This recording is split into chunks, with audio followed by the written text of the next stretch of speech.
Good. Good to see you.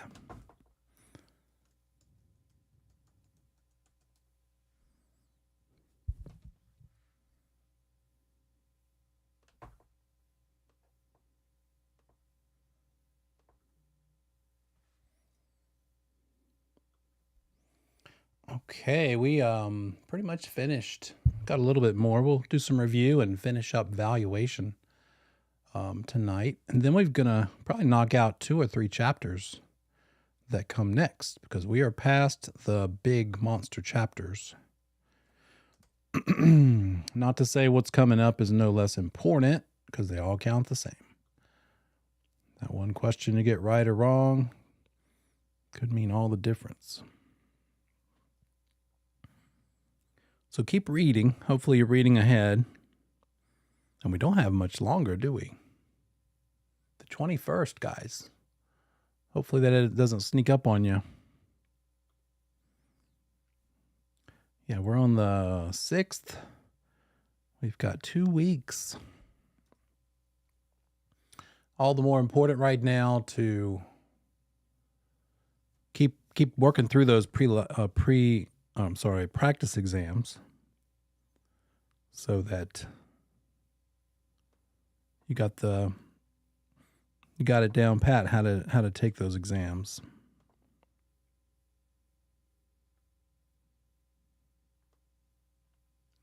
There we go. Now I can see you guys while I'm looking into the camera.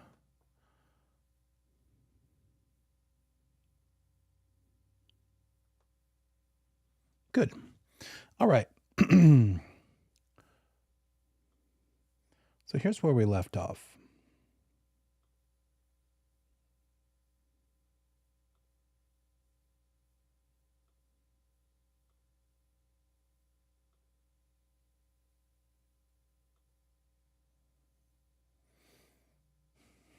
With valuation, a lot of it compares what appraisers can do to what we as brokers can do. So what is the report called that the appraiser makes when determining the value of a property? What's the name of that report? It's not that hard. Not that far of a stretch. That'll be an easy one. And you can put it in the chat. Appraisers do what to determine the value of a property?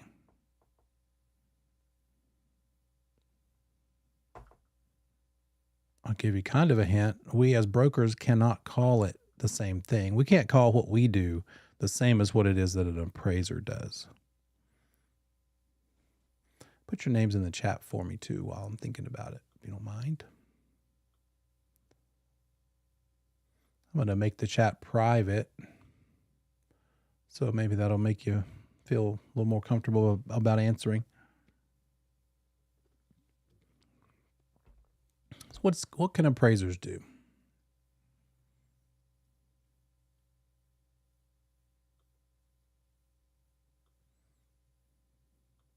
If you had to make a wild guess.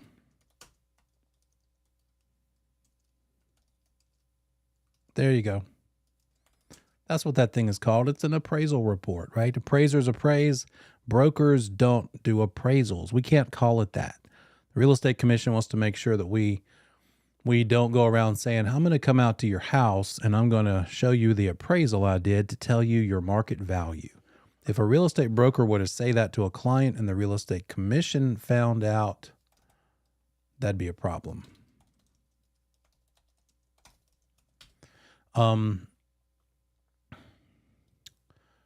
So appraisers do appraisals, and the thing that they're trying to get to the bottom of, figure out with that appraisal is the market value of the property. The term market value, you got to know that. Make sure you write that in your notebook to study on.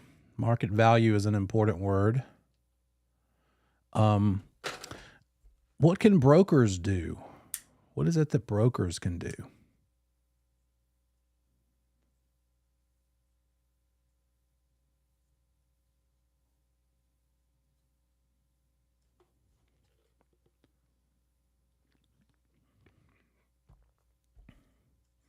What's the name of it? It's they're essentially coming up with what the property is worth, but the word that we have to call it is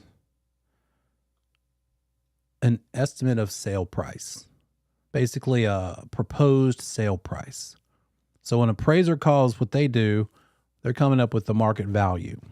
Brokers, we have to call it the probable sales price. That's a very easy point to get, but could be easy to get and could be easy to not get. So just make sure you know the difference. Can you hear me okay, guys? Volume loud enough? Okay. You never know. Sometimes folks need the volume a little louder than others. So an appraiser does these things, gives an opinion of value. The V word, value, is what we're looking for. That the thing is that an appraiser does. And an appraisal is the report they make, made by that licensed appraiser. The appraisers are licensed by the Appraisal Board of North Carolina, and that's who governs them. So if you were ever suspicious that an appraisal was done improperly or fraudulently, then you would not complain to the real estate commission. You'd complain to the appraisal board, because that's who oversees appraisers, right? But if you were concerned that a real estate broker gave an improper, fraudulent valuation of property, I'm already violating the right word, probable sale price of property, then you'd complain to the real estate commission. So two different entities set the standards of practice on the appraisers versus brokers. That appraisal that appraiser is doing is good for that specific property on that specific date. Yes, we can still use it the whole time and during for that one transaction. But the point here is, by saying it's good for that property on that date, is tomorrow it could be less good because another better comparable property could close tomorrow. We can't use it today because it's not closed yet, but tomorrow it could close and therefore be usable, and therefore the appraisal that came out today not as great as it would have been if we could have done it tomorrow. So it's only as good as the date that it's published. It could always be better, potentially. So that's what an appraisal is. And compare that to what brokers do, and that is one of two things. The name of the report done by a real estate broker is either the CMA, Comparative Market Analysis, or a BPO, a broker price opinion. Either a CMA or a BPO. Both of these things are probably the same methods, the same techniques, the same math, the same comparisons. They do adjustments the same way. It's just who do we do it for? That's what the difference is between a CMA and a BPO. Who is it done for? A BPO, broker price opinion, is basically sort of a one-off. It's something that you do for just a person that wants to pay you to tell them what you think the probable sale price might be. That's it. And that's all that they're asking from you. You're not listing the property. If you're doing a BPO for someone, you're not doing it for somebody that wants to list their property with you. That's the difference between a BPO and a CMA.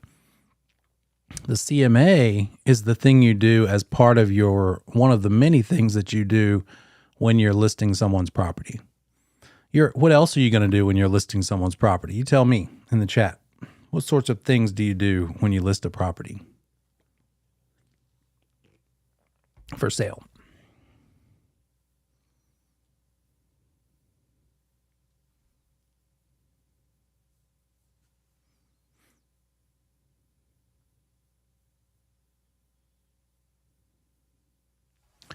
Okay.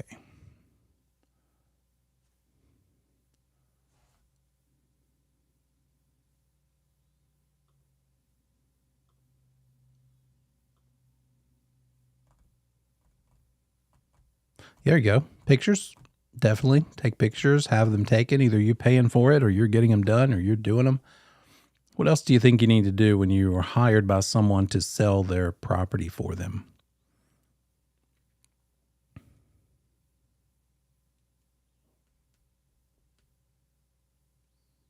Think back to that agency chapter.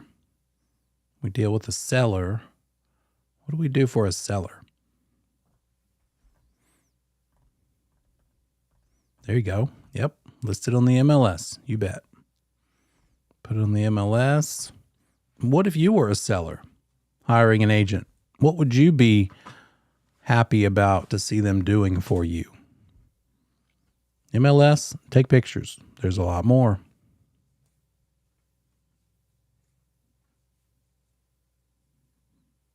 Let's have some participation with the whole group.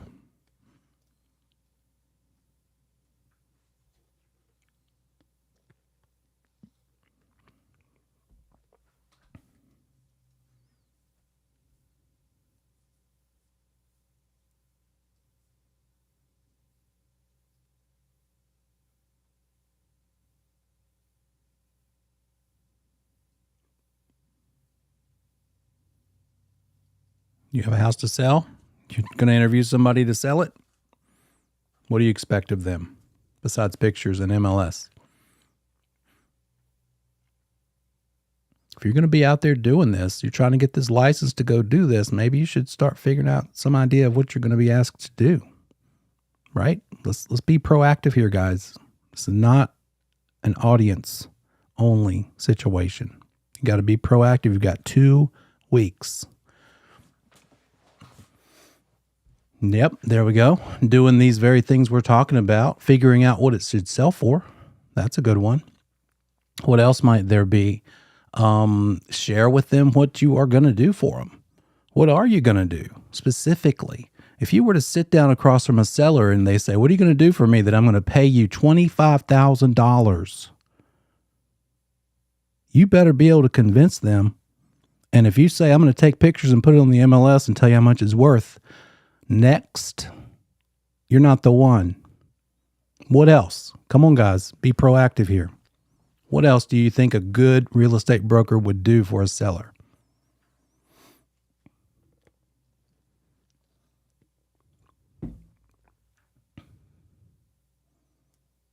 How about video? Pay for video. How about have the house measured?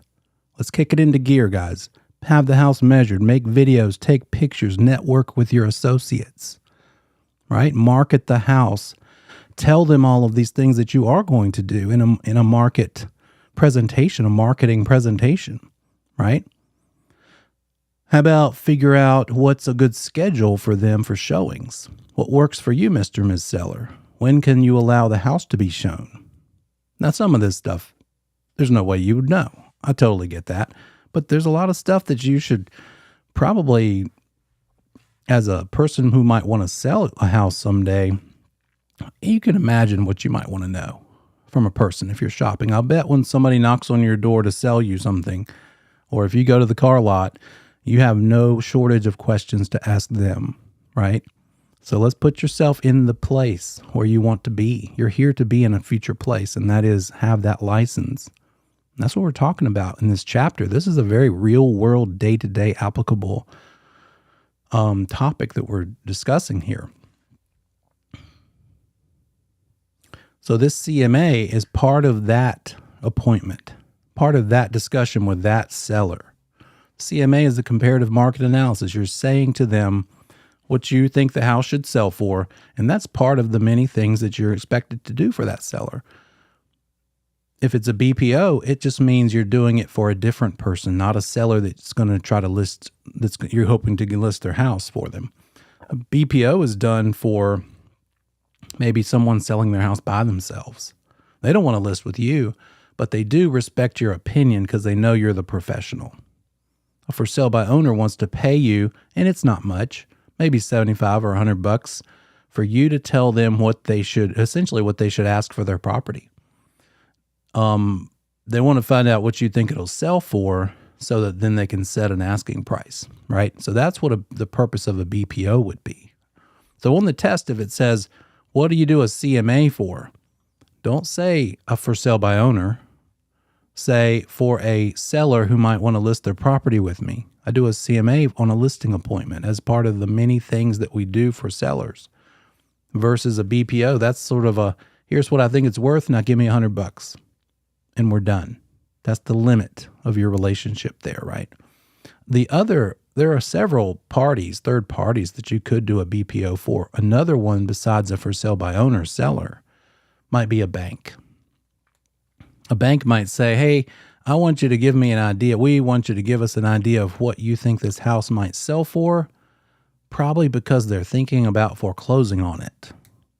Because maybe that owner has been late several times, several months now, and they're trying to decide, do they want to go ahead and pull the trigger on the foreclosure? Because remember, just because it's 3 months late doesn't mean that's automatically when the foreclosure kicks in. It's whenever the bank wants to do it, and they might decide based on your answer. Or it might be a company, like a corporation who's moving their employee maybe, and they're thinking about buying out the employee's house so that employee can just move on with life and not have to worry about this pesky real estate transaction. Go ahead and get their family moved out there to wherever. So they might just pay you to get an idea of what it is they need to list it for. Maybe it's to get several opinions. So that's what a BPO is there for. Here's another thing to know about BPOs. You as provisional brokers aren't allowed to do them. You're going to have to get rid of your provisional status in order to do the BPO. By the way, how can you get rid of your provisional status? How do you become a non-provisional broker? You've been provisional. You were that right out of the gates. But to become non-provisional, how do we do that?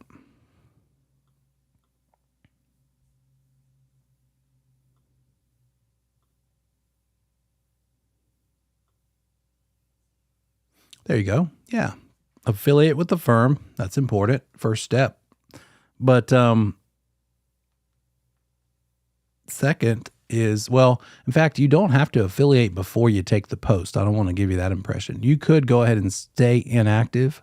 You have to affiliate in order to activate your license. But then that's what's going to make you a provisional active broker. And you can go out and do real estate. Pretty much almost everything that a non-provisional broker can do. But then you've got those 18 months to do those 3 30-hour courses, total of those 90 post-licensing courses within those 18 months. So that's when you could do BPOs. You could start once you become non-provisional. That could be at least 18 months or no longer than, but as little as even a month or two. If you just wanted to go ahead and knock out the education, find a school or a couple of schools that maybe will stack it, you could do it with our school. It'd probably take you, currently we're doing like 1 a month, but if we did 2 a month with 2 different instructors or something, you could probably knock it out in a couple of months. You could also, by the way, do those post classes on your own, self-directed. We have a partnership with the CE shop that allows that as well. But that's it. That is what it is. If anybody's ever done a self-directed course, you have to hit play, take quizzes every so often, and work your way through this course. In fact, I'm teaching a post right now, and a couple of the students in the class right now said, I tried the self-directed, but I just got frustrated. It was taking too long, having to quiz myself along the way. And they just gave up and called because they wanted an instructor-led experience. But it depends on your personality type and what kind of time you have. Point is, you could knock that post out a lot quicker than 18 months. Doing BPOs for money isn't terrible, but it's not going to make you rich, right? It might be 75 or $100 a pop. And that's okay. I'm happy to make $100. But the question you have to ask is, yes, but how long will it take me to get it done? It's not going to be an hour. It's probably going to be 3 or 4 or 5. The first one might be 5 or 6 or 7. Because you've got to go out to the property, usually take the photos, come back, do the work, do the research on the MLS and find comparables and figure out what to make the adjustments for. And then that's in and of itself is the bulk of the work, but then you've got to plug it into these little fields within a software that they give you. You can't just write it out by hand, right? You've got to go to the website and plug it in one thing at a time, one by one. It just takes a while. Sort of like doing your taxes on Quicken or something, or scholarship stuff like FAFSA, financial aid, terribly slow. agonizing stuff like that. So it might take you 4 or 5 hours. And now we're down to 10, 15, 20 bucks an hour. And hey, that's still something. But it is what it is. And I want you to know what that's all about. The other good part about doing a BPO for a bank, though, is that they might consider you their go-to person. And then they would eventually, when they foreclose on a property and want to list it on the market, you might be who they think of because you've done 20 BPOs for them and they liked your work. You were on time, you were thorough, and they were pleased. So it's more of a long-term play to do that. We talked about some elements of value like desirability, how much do people want it, can affect what its value is. How it can be used or how it may not be used affects the value up or down. Scarcity, how rare is it? That lakefront property on Lake Norman, there's only so many lakefront homes. So how rare, or the Myers Park neighborhood in Charlotte, it's only as big as it is. They're not going to be expanding Myers Park. Or how easy is it to transfer it, to sell it? Transferability, that might have to do with is the deed messed up? Is there a cloud on the title? Is there a problem with the ownership? And so we got to get that cleared up before we can close on it. So the transferability might cause the value to go down because the buyer gets frustrated and wants to walk away. And the incentive to keep them hanging in there is to lower the price, maybe. We also talked about these terms, market value being, again, that thing the appraiser can report on, but it's what the appraiser thinks it's going to get, right? Compared to sale price. You might also see this one called market price. That's what it actually sells for. When it does sell, it sells for the sale price or the market price. Then the cost is the amount that the owner has spent on various upgrades on the property. And frequently we have to help them understand that what they chose to spend to fix it up and upgrade it isn't going to maybe bring them extra money in their pocket. They won't make that back, right? As much as maybe they thought they would. So a good thing to know is, where's the smart place to spend your money when you're fixing up your house? A pool? Probably 50-50. May or may not. You have to just assume when a pool, you enjoyed it. It was done for you. It's probably not adding a ton of value. Turning your kitchen from a 1958 kitchen to a 2023 kitchen, a lot more value.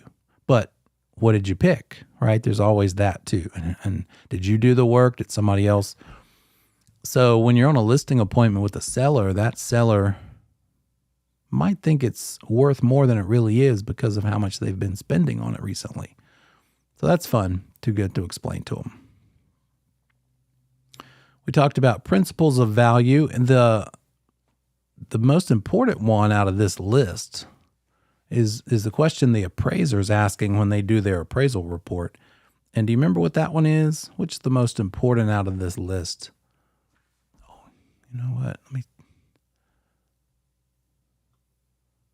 Tell me if is it clearer for you? Oops, sorry. There we go. Is that clear to you on the screen? Or is it better if I share the screen?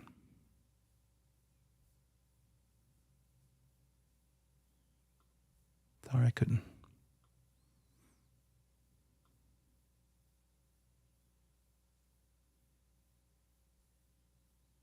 Just let me know if you have trouble seeing something.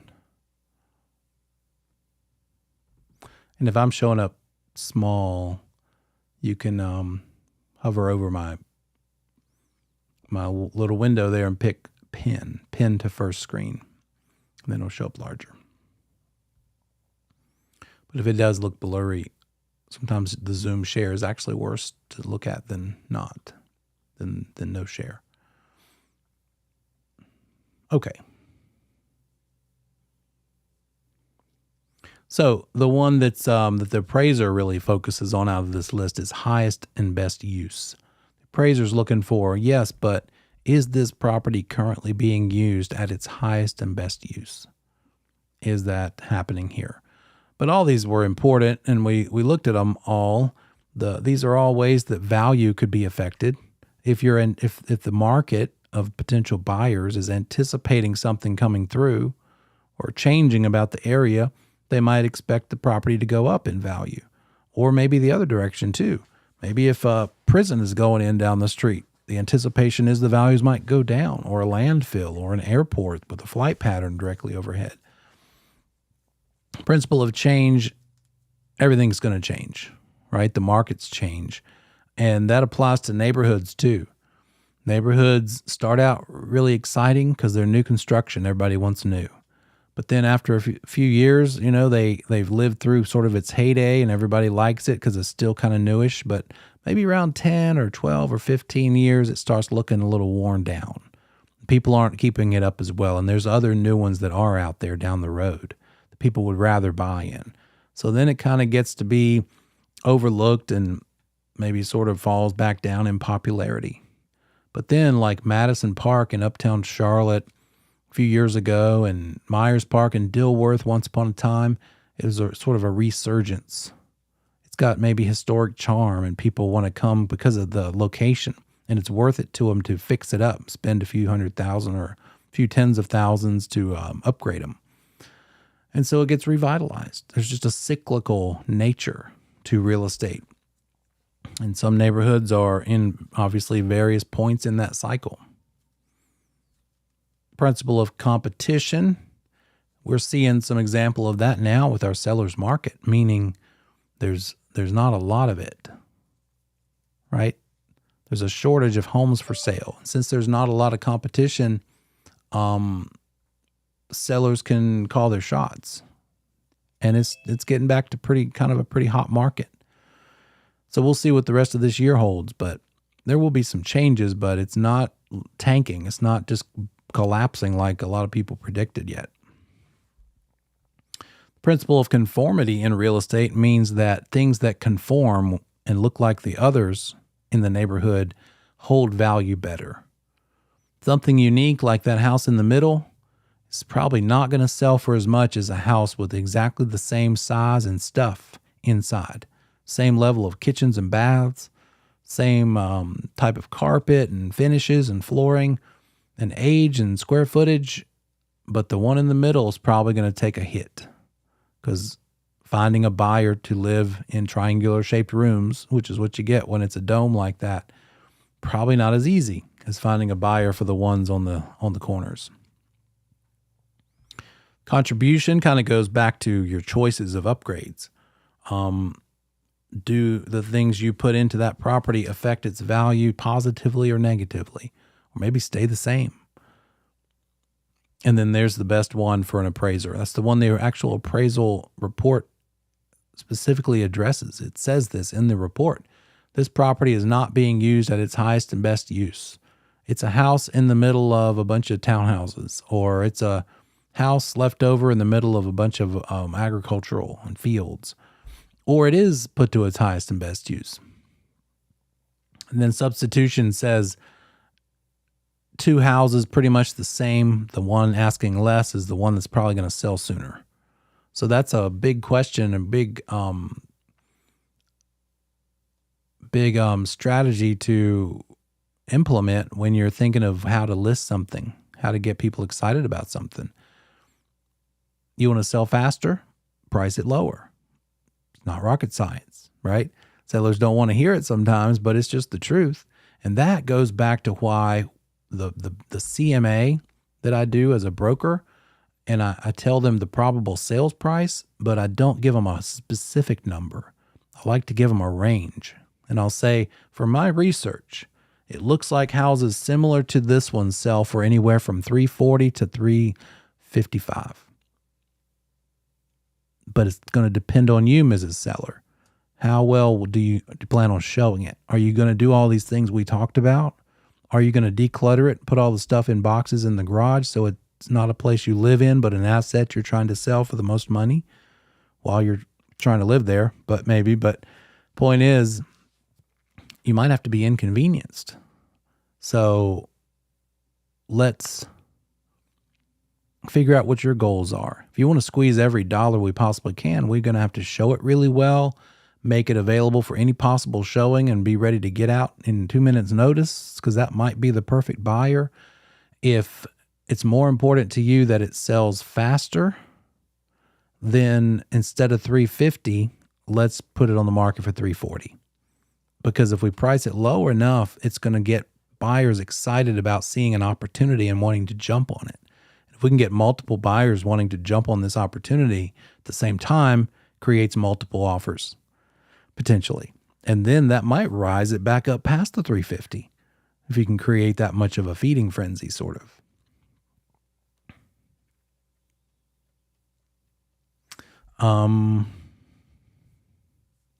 We talked about the appraisal process. And the first step in the appraisal process, when the appraiser's doing what they do, the first step is to define the problem. What is it that I'm appraising? What is this thing I'm trying to do here? I'm figuring out what it's worth. That's what the appraiser's saying as the first step in the process. The last step is to reconcile the three different valuation methods. Because remember, there are three. There's three ways to determine value. And it depends on the type of property. Is it a residential property? Is it a piece of land? Well, then both of those are best served by figuring out the value using the sales comparison method. Seeing what similar ones have sold for and comparing them. Making adjustments to the differences in square feet, garage, bedrooms, bathrooms, kitchens, condition, acreage, all that sort of thing. That's the sales comparison method. But sometimes the properties that an appraiser or a broker has to figure the value of aren't best suited for the sales comparison method. In that case, maybe the broker needs to figure out what an old post office is worth. It's no longer the post office. It's just an old building. It's been around forever, and they upgraded and moved down the street.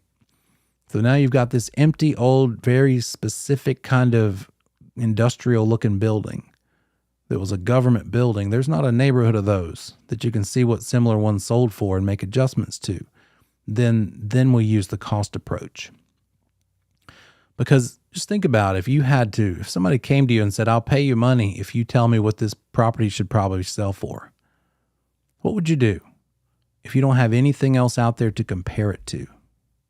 Think about it for just a second. What would you do if you had this unique, weird-looking old schoolhouse, old government building, church, whatever, that's not just easy to find a buyer for? How do you figure out what that might sell for? You tell me in the chat.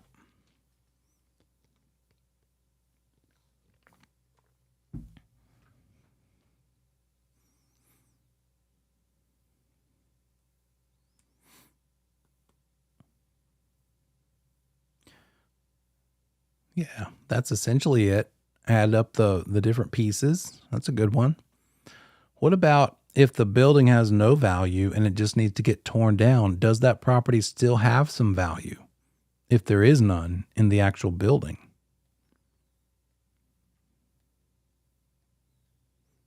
There it is. And with the cost approach, the land value is very important. Very important to handle that properly. With the cost approach, you need to figure out how old and run down is the building, and then deduct money for that estimation. So what are you deducting that depreciation from? You're deducting it from how much it would cost to build the building new today. But it's not new. It's 40 years old. So how much depreciation do we need to subtract from it? But you can't depreciate the land. So you got to also figure out how much is the land worth. And then once you've depreciated the cost of building it new, add the depreciated cost estimate to however much the land is worth, right? Add them back together. Now we have a cost approach method of determining value. How do you figure that land's value, by the way? What method are you using to figure out what the land portion is worth?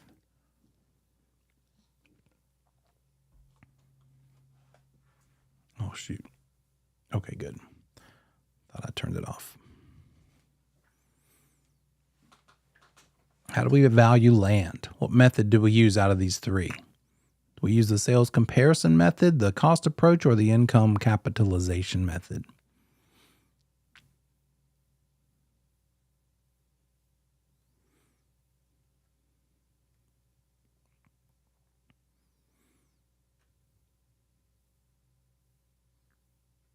Well, the one we just talked about, right?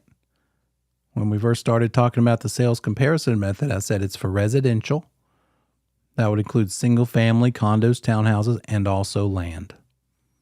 So with the cost approach, we're going to use the sales comparison method too when we do the land portion. But the cost approach itself involves figuring out what the improvement is worth, the building, and then subtracting out dollars to make up for how old it is. How old and run down. Maybe the AC doesn't work, heating and air system, the roof is messed up, needs a new roof. It's maybe it's got lead-based paint and asbestos that needs to be taken out, remediated. So need to subtract dollars because of that too. What would it take for this building to be safe and habitable and ready to go again, to fix it up? That's basically the depreciation cost. And we're figuring out what would it cost to build it brand new, and then how much do we depreciate it based on how bad it is? And then, oh yeah, let's add the dollars in for what the land is worth. So that's for unique properties. The cost approach is what we use for very unique properties. We don't use the cost approach for common houses today. Probably the type of houses and condos, townhouses that you might be in right now, right? We're going to use the sales comparison method for those. Unless what you're in right now in this moment, as you're sitting there watching me, is a rental. Anybody sitting in a rental right now? If it's a rental, then the person buying that property you're in as a rental is an investor, right? They own that. They don't live there with you. Maybe they might, but they usually don't. They might live in the bedroom, the master bedroom down the hall, and rent out a secondary bedroom to you, or maybe it's a duplex, but usually it's a rental property, right? They're getting income. It matters more to them how much rent you pay them than how pretty the kitchen looks, right? That's what the owner cares more about. Not what color the front door is, or even if it's been freshly painted. It's a workhorse. That thing you're renting from them is an employee to them. That property is an employee paying them money, making them money. So that's when we use this third method, the income capitalization method, because it's an investment property or an income property. Because to an investor, they're not so worried about the house itself compared to what the house can make them in rent money. So that's a whole different set of considerations.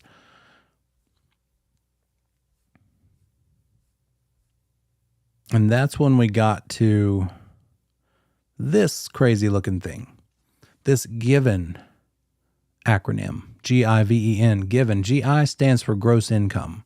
So let's think about maybe if it's a 100-unit apartment building, how much would you make if all 100 units were being rented right now for the whole year?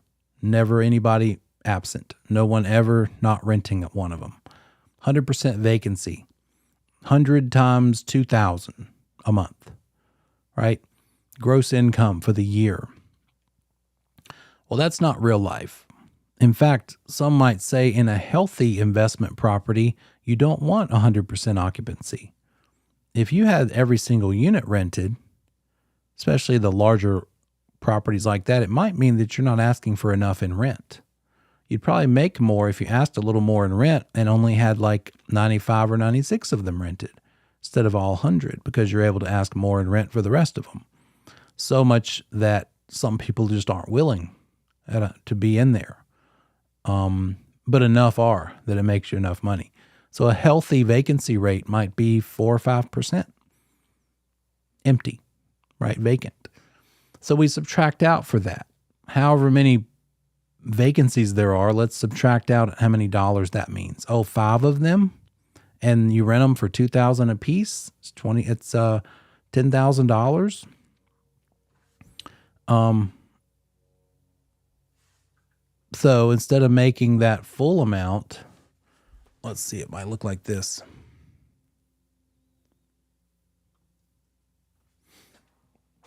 There we go.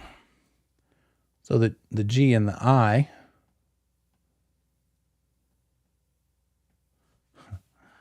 mixed up my iPad pencils. Okay, there we go. There's the G and the I, and it's $2,000 per unit times 100 units. That's $200,000 per month, right? 2,000 times 100, it's 200,000, but then that would just be per month. By the way, are you okay with making 200,000 a month from your apartment complex? Yeah, me too. But that's per month. Let's do times 12 because that's for the whole year. So our gross income for the whole year is $2.4 million. Then we subtract out for vacancy. And that includes delinquencies, because some people might be paying the rent, but they're paying it late. So that's going to be a subtraction of, let's say the vacancy rate is 5%. So what's 5% of this? 120,000. Oops, sorry.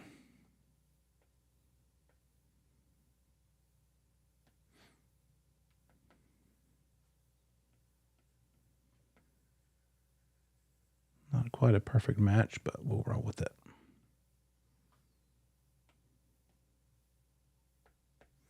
So 120,000 is what we're going to subtract out, which is a 5% vacancy. So that means we have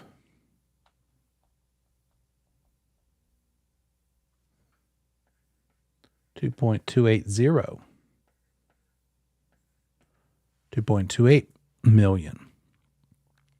And that's what's called the effective or estimated income, either one, effective income. So effective income is after we subtract out for vacancy. Now, you are adults, you pay bills. So when we subtract out for the various bills,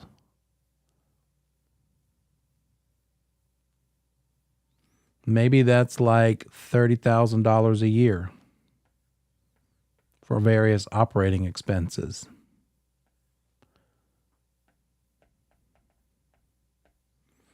The number we're left with after doing that is that very important number for the test called net operating income. So when you see it out there in the world, somebody references, what is net operating income? It's the gross income minus the vacancies minus the operating expenses. Pretty simple. Just that. Now, what comprises that $30,000 operating? A lot of different things, sure. But it's really only two overall numbers here that we're subtracting from the most you could possibly make from it. Subtracting the vacancy rate and subtracting the cost to operate. So now that we have our net operating income, by the way, if you're a broker out there in the field, how are you finding out what the NOI is? They're going to tell you through the financial statements. You're going to say, let me see the financial statements on this property that you're hoping that I buy from you. And you're going to do the math. You're going to see what the gross potential income is. You're going to see what the vacancy rate is, subtract, and you're going to see what their operating expenses are. And it might be that you decide, you realize, wow, they're paying money on some stuff that I think I could save money on. My operating expenses, I could probably clean this up a little bit, make it more efficient. So you're going to get that NOI from the financials in your own estimates. Now that you have this NOI number, net operating income number, now you can make some assumptions about what the property should sell for or should be worth. And it can become this T formula, which puts the NOI on top and a rate on the bottom. There's always a rate on the bottom, right? In this case, it's called a cap rate. Capitalization rate, What's a cap rate? It's something that you're going to learn through your investigation of similar properties. So I know a commercial broker down in Atlanta. He does in office properties specifically. He doesn't do manufacturing or industrial. He does business office properties specifically. And what he has found is that the cap rate tends to be between 7 and 8% for properties like that when he does them. So let's say it's a cap rate of 7% because you just know this. You've learned it. Just like you also learned that in a certain neighborhood, the price per square foot is $78. Sort of like that type of information. Well, now that you know this cap rate, as well as this NOI number, we can just do the math, and that's going to tell us that the sale price or the probable selling price is $32,142,857. That's the relationship between NOI and market value, whatever the cap rate is. So it looks like this. Let me just do it this way.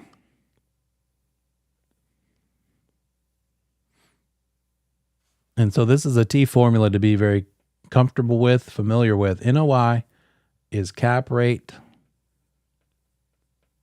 times market value. Oh, I'm sorry. Thank you. I'm just talking and talking. Appreciate you letting me know. Sorry about that. There we go. What I was showing you before, or not showing you before, was just scribble scrabble, but these numbers.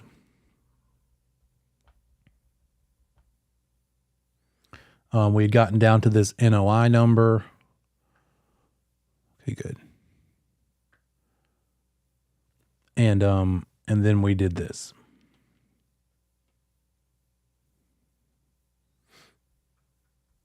NOI was that 2,250,000 number. Cap rate was 7%. And then if we know that one thing's on top and another thing's on the bottom, then we divide. So we divide the 2,250,000. And that's what got the market value number of 32,142,857. So know this T formula, NOI divided by market value times cap rate. That's a big one. So if you're trying to figure out the cap rate, by the way, how might you do such a thing? Well, we would look up sold properties, sold income properties like this one. We would say, oh, this one sold for $4.2 million, and this one sold for $4.3 million, and then there's one at $3.9 million. And I know that the NOI, the net operating income of this one that sold was $1,900,000, and this one was $2,100,000, and this one was $2,200,000. And then you just do the math, right? You say, what's this? This as a market value that we know compared to this NOI. We take that NOI and divide it by that market value.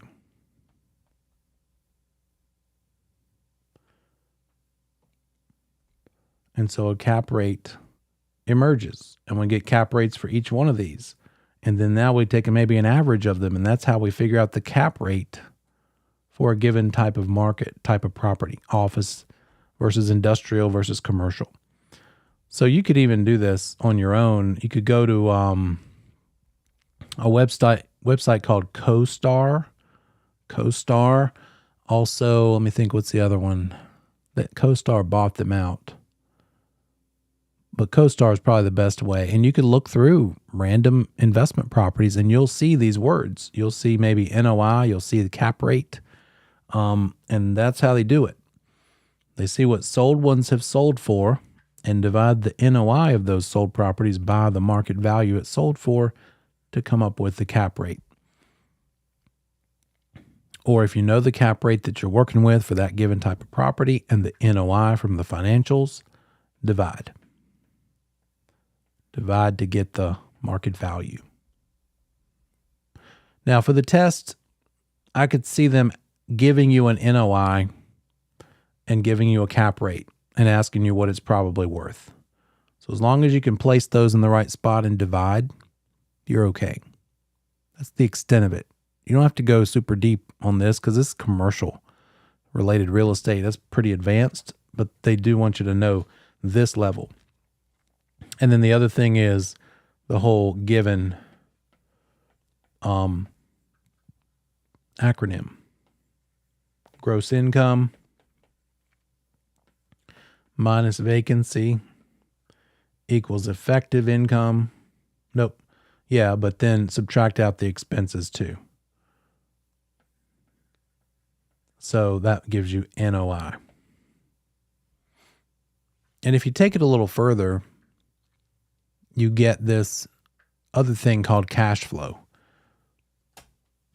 Out of those operating expenses that we subtracted to get net operating income, what was not included in that operating expense list? Well, let's talk about what was included. The lights, the water, right? Utilities, management, maybe the amount to pay the person who's on site. Maybe there's an on-site manager, maybe a housekeeping crew, maybe a repair company. But what's not in that list of operating expenses is the amount it costs to pay your mortgage on it because you borrowed money to buy this investment property maybe. So that's called debt service. So NOI does not include the mortgage payment if there is one. There may not be one because you might have enough money to pay it cash for this thing and not have to borrow money, not have to get a loan for it. But the NOI does not factor in a loan at all. So what if you do want to borrow money to buy this property? What would your cash flow be then? Well, you're going to need to subtract that monthly amount. Well, I guess annually, right? Times it by 12 to get the annual mortgage payment. And when you do that, subtract this debt service number from the NOI, it leaves you with cash flow. What is this property flowing? What's it cash flowing? And that's really the biggest question. I can own this investment property. How much am I getting every month or in the end of a year? Is it cash flowing a couple $100 a month? Because that just means the money it's making you after you pay everything that you have to pay to keep it running, right? And then just like NOI has that relationship to market value in blue that we see out to the side, NOI divided by market value equals cap rate, or NOI divided by cap rate equals market value, pretty much the same thing. You can do the same thing for cash flow itself that you can for NOI. So it looks like this.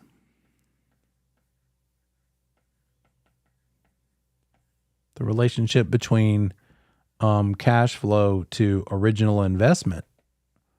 How much did you put down on the property is going to give you a rate of return. What's your rate of return on this property? Well, figure out the NOI, subtract out the debt service to get the cash flow, and now take this number and divide it by how much it cost you to acquire the property. Those two things, one divided by the other, give you another rate, the rate called the return rate. Just like how your rate of return for putting your money in the savings account is like 0.2%. Very low, but very safe, but very low. Or your rate of return for investing in the stock market is 5% or 10. Maybe you're really good. So that's just a way to calculate the rate of return. It's just the cash flow of the property divided by how much you originally put down with your own money when you bought it. How much did you pay originally? That gives you the rate of return. And that's it. That's no more complicated than that. They keep it to that level. So let's see. We need to talk about the approaches one more time, and then we'll finish off this chapter. An appraiser is going to use all three of these methods: the sales comparison method, the cost approach, and the income approach.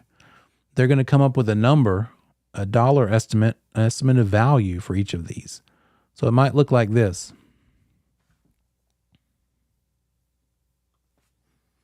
When that investor used the sales comparison method,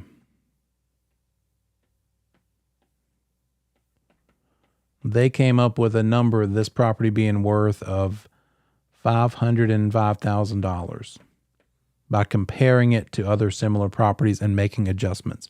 When they used the cost approach, by coming up with a cost to build it new, depreciating that number, and then adding back in for the land, they came up with an estimate of $530,000. And then when they used the income capitalization method, because they figured, what if this was an investment property? What would the NOI be? What would all that stuff be? Therefore, the valuation of it in that regard would be maybe $515,000. So what an appraiser is going to do then is say, well, which is it? What kind of property is this? Is it an income property? Oh, it's not? Well, then we won't look at this value quite as much. We'll give that value less credit. Is it a unique property? Like a school or a church? Nope, it's not that either. Is it a single family or land or condo or townhouse? Yes, it's single family, just a freestanding house. Then out of this list of three number estimates that they used to get, they're going to lean more toward this house being worth $500,000 than they are for it being worth more than that, because it's not an income property. So they're not going to assume it's worth closer to what it would be worth if it were, right? And it's not a unique property. Therefore, they're not going to assume it's worth that top end of the range. By the way, the cost approach usually results in the highest estimate of value. Write that one down. Cost approach usually results in the highest estimate of value. So that's the last step. That's the one that the appraiser does that's called reconciling the three methods. They do all of these three estimates and they figure out, okay, yeah, but which one is this property like the most? They do not. What they don't do, write this one down too, they never average. They won't add those up and divide by 3. That would be giving them equal credit. They're going to figure out what is the property, what type of property is it? Is it a unique one, and therefore the cost approach is the best way? Is it an income property, and therefore the income method is the best way to value it? Or is it one of these kinds, single family, condo, townhouse, or land, and therefore the sales comparison method would be the best indicator of value? So reconciling these three means, oh, it's a single family, therefore if this is worth between 500 and 540, we're going to lean more toward the 500 to 505 range, because in comparing it to similar properties, doing the sales comparison method, that's the estimate of value I came up with. Does that make sense? They don't average the three methods. They pick the one and give more weight to the one that's more similar type of property as the subject property being investigated.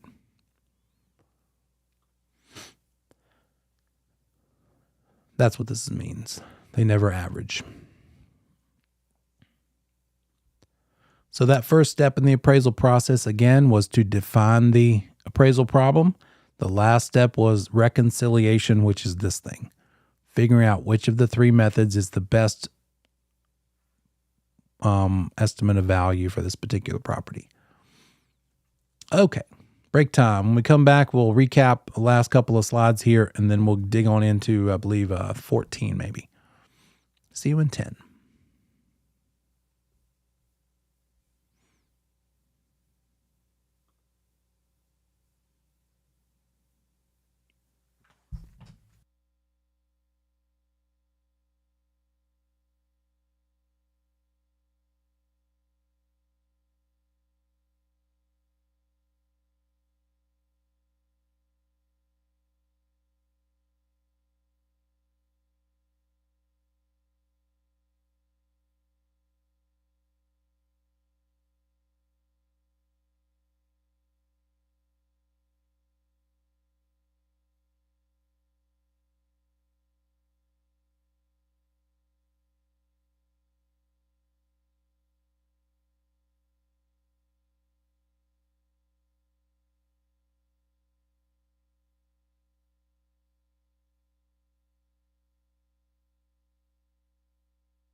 All right, welcome back. Let's come on back together, finish up this valuation chapter. We'll get on into the next one.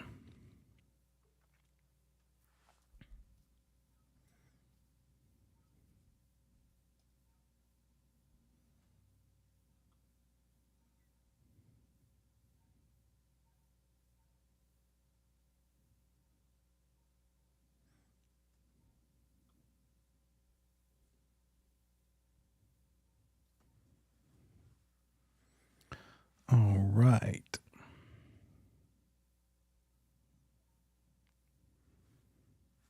So, as a reminder, it is according to real estate license law. The Real Estate Commission cares if we do a CMA for our clients, right? They say that we brokers are responsible for providing a written CMA to all clients. If we don't, we could be in trouble with the Real Estate Commission. Brokers are responsible for providing a written CMA to all clients. That includes buyers too. It's not always about telling the seller what the property might sell for. It's also telling the buyer what we should ask for it, what we should make an offer for. So that's a license law requirement, and it's also important that we don't tell them what they want to hear just to get the listing when we're talking to a seller. If you remember from the comments section, willful misrepresentation, one of the 4 things we could be guilty of, that one could come up if we tell them it's worth $250 when we really know for a fact it's worth more like $230, right? So we've got to get this right, and we have to do it. I have a feeling in this market we've just been in these last couple of years that a lot of agents just kind of slacked off, maybe didn't do these things like they were supposed to. And so I think we're probably going to see some disciplinary action coming up if we haven't already. What else is a license law or rule? Appraisers give value. The thing that we give to our client, we can't call it valuation. What we give to our client is a selling price, an estimate of sales price. And it really should be given in a range of value. So regardless if you're an appraiser or a broker, you're just giving your opinion of what you think it might either be worth or sell for, right? It even says so at the top of the appraisal report. This is this appraiser's opinion of value. It looks very scientific, but it's really just an opinion. These are the license law and rules about this topic that we're talking about here.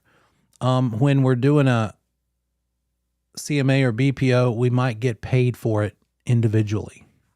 When it's a BPO, we're going to get paid for it because that's all we're doing for this person. The person we're doing the BPO for would not be a client. It would be a customer. Remember the difference between those two words, client versus customer?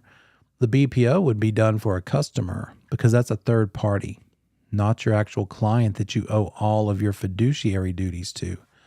The CMA we would not do for compensation individually for that one little thing. We're going to do the CMA as part of the big picture.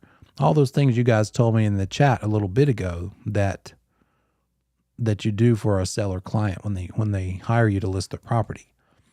It's part of your fiduciary responsibilities to that seller.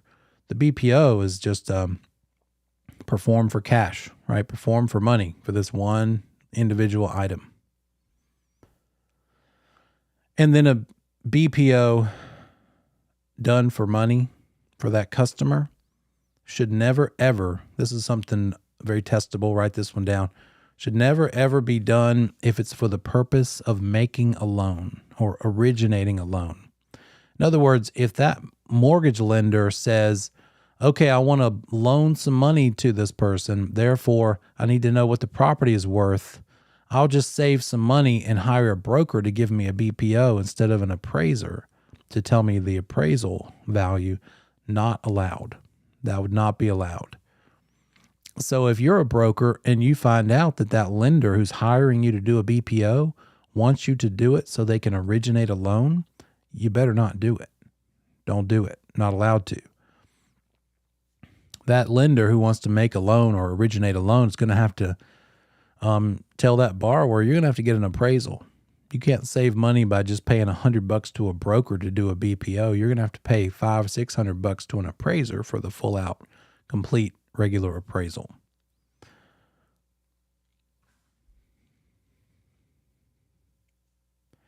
So, true or false, knowing how to do a CMA or a BPO is just not that big a deal. Just glance at the market trends, read the headlines. Tell me in the chat. Not that complicated, no big deal.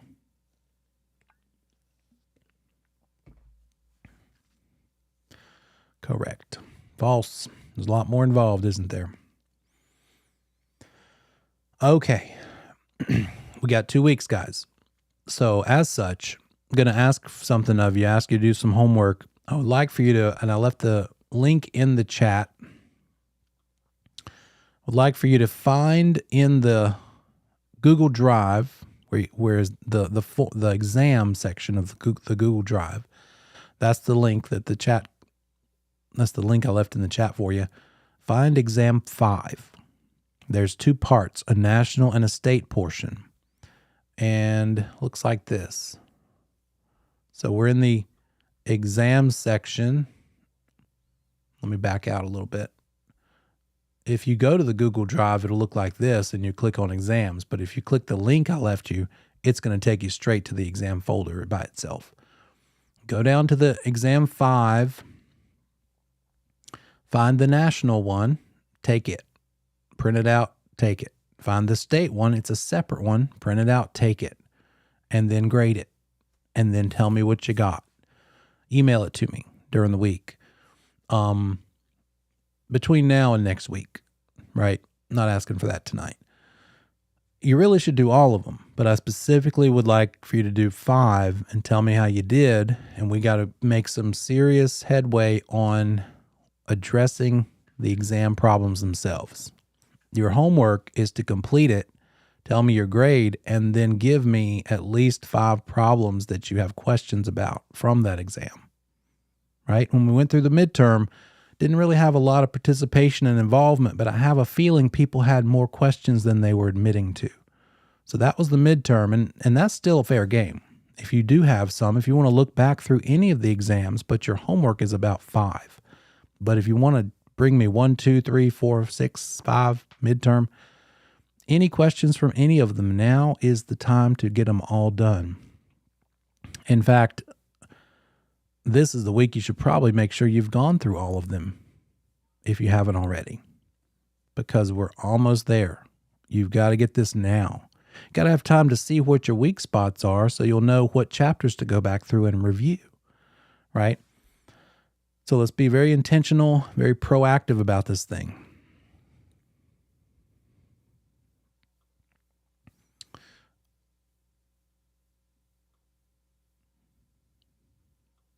Now, let's move on to chapter 14. We're kind of gearing down into the smaller chapters, but they're just as important. So just keep on moving. 14, 15, pretty much in order. There we go. This has not been a part of the class until just another couple of years ago. It used to be, and then they took several years off and didn't talk about insurance at all, but then they brought it back because it is good for a broker to at least have some basic understanding of insurance. Not that we give them advice on it, but we know that they need to have it. The lender's going to require it, so we should probably know something about it as well to be able to talk with some sense about it. It's going to be 2 questions on the national exam. It's going to be 1 question on the state exam. And we're going to talk about the concepts and the types of insurance and what co-insurance is. We've talked about a few different types of insurance already, though. From Unit 5, we talked about that concept of title insurance, specifically ensuring the sort of the sanctity or integrity of the title, the deed to the property. Remember, the closing attorney does a title search. Once they see that it's all clear, because they've looked back Do you remember how many years the attorney needs to look back? And they don't have to look back forever, but they need to do a title search back how many years under the Marketable Title Act. And they don't have to worry about anything beyond that. Thank you, Libby. 30 years. If they can just search the title back 30 years, that's enough. So that's what this is about. Once they do the search and see that there's no clouds on the title or other people that can come in and say that they have ownership, that they might own 10% because they won it in a card game 40 years ago or 20 years ago or whatever, that attorney is going to give the title insurance company a thumbs up. They're going to say, yep, looks good. Here's my opinion of title. It's great. Go ahead, insure it, right? Cover it with your title insurance policy. And then they'll do so. The title insurance company will put a policy on it. And who pays for the title insurance policy? You tell me. The lender's requiring a title policy. The owner wants a title policy, the new owner. So therefore, the new owner pays for both. And in the beginning, it's going to be two policies, one benefiting the lender for the ever decreasing loan amount over every month, and the other for the purchase price or for the value of the property, and that's going to benefit the owner. And in Chapter 11, we talked about the mortgage insurance. Mortgage insurance. Who benefits from mortgage insurance? Who wants it?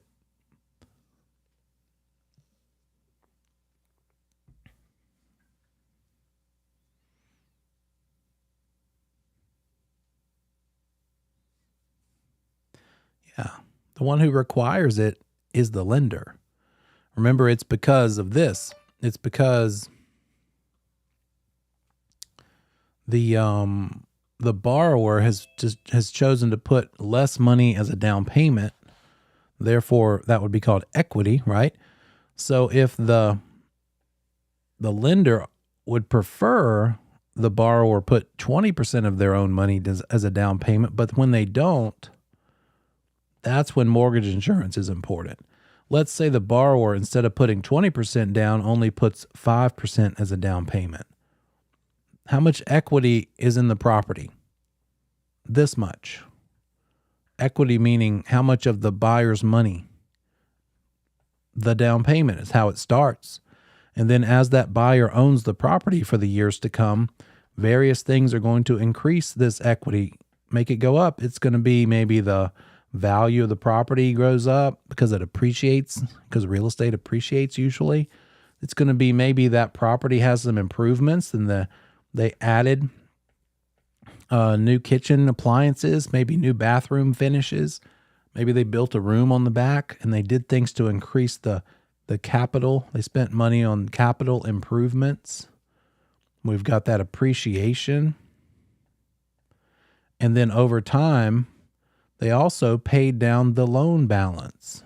The amount they owe is decreasing because every month they're paying it down. So these three things alone make it a huge benefit to own real estate. And so over time, the equity in the property increases. But that very beginning, closing day, there's in this case, 15% difference between what the lender wishes the borrower would put as a down payment and have as equity in the property compared to what they really do put down. This is what mortgage insurance covers.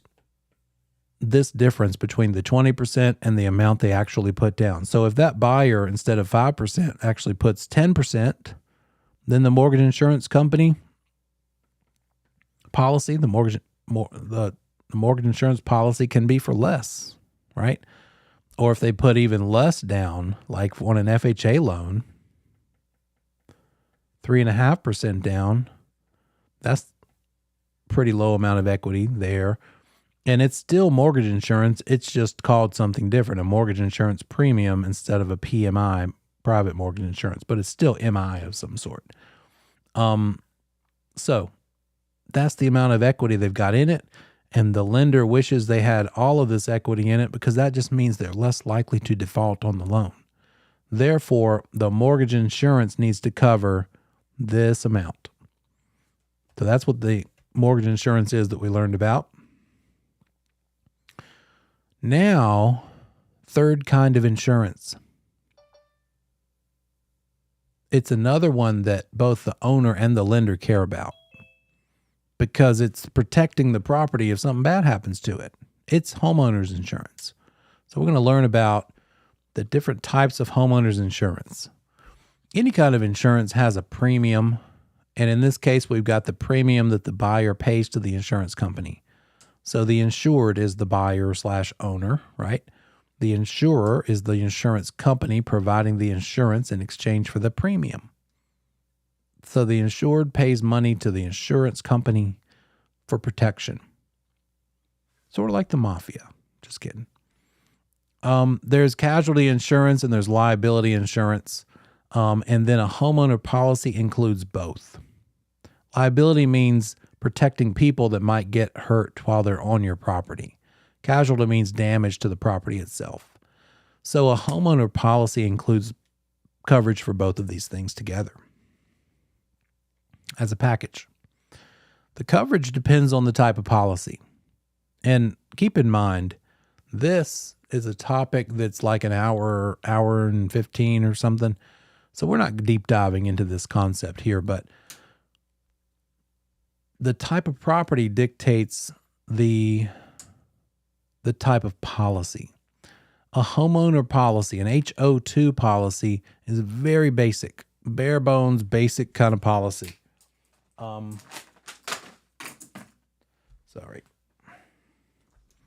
And it's not good enough for most lenders.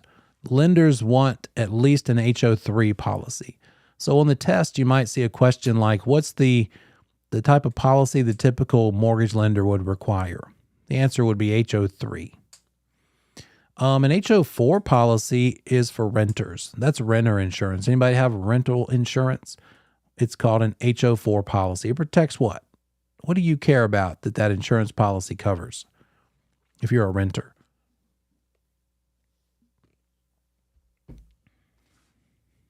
That's it. Exactly what I was going to say. Your stuff.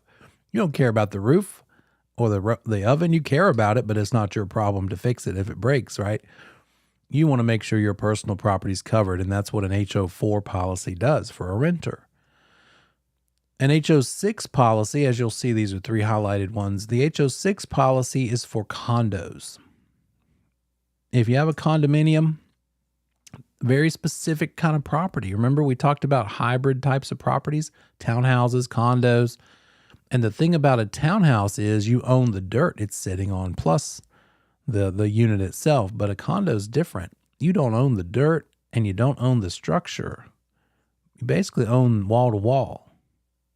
Pretty much painted surface to painted surface. So what you're worried about coverage-wise in a condo policy is your personal property plus the fixtures inside of it, right? The cabinets that are attached to the wall inside, the interior contents, not the roof, right? Not the exterior. And that's what an HO6 policy is all about.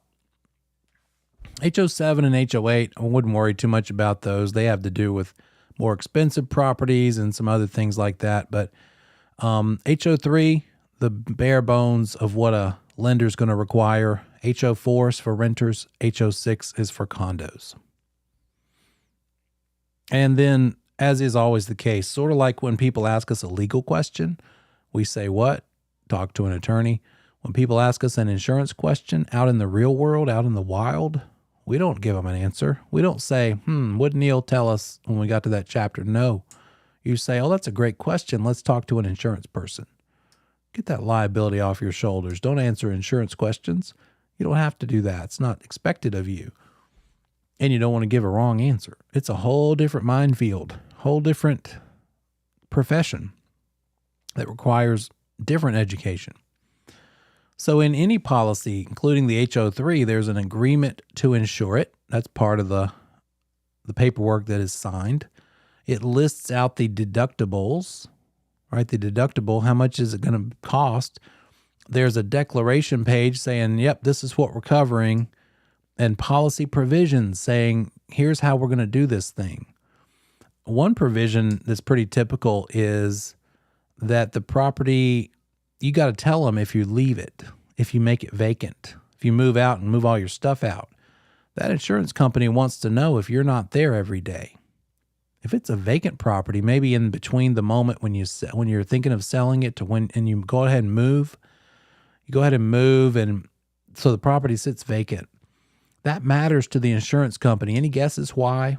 Why do they care that you tell them that your property is now vacant instead of you living there every day?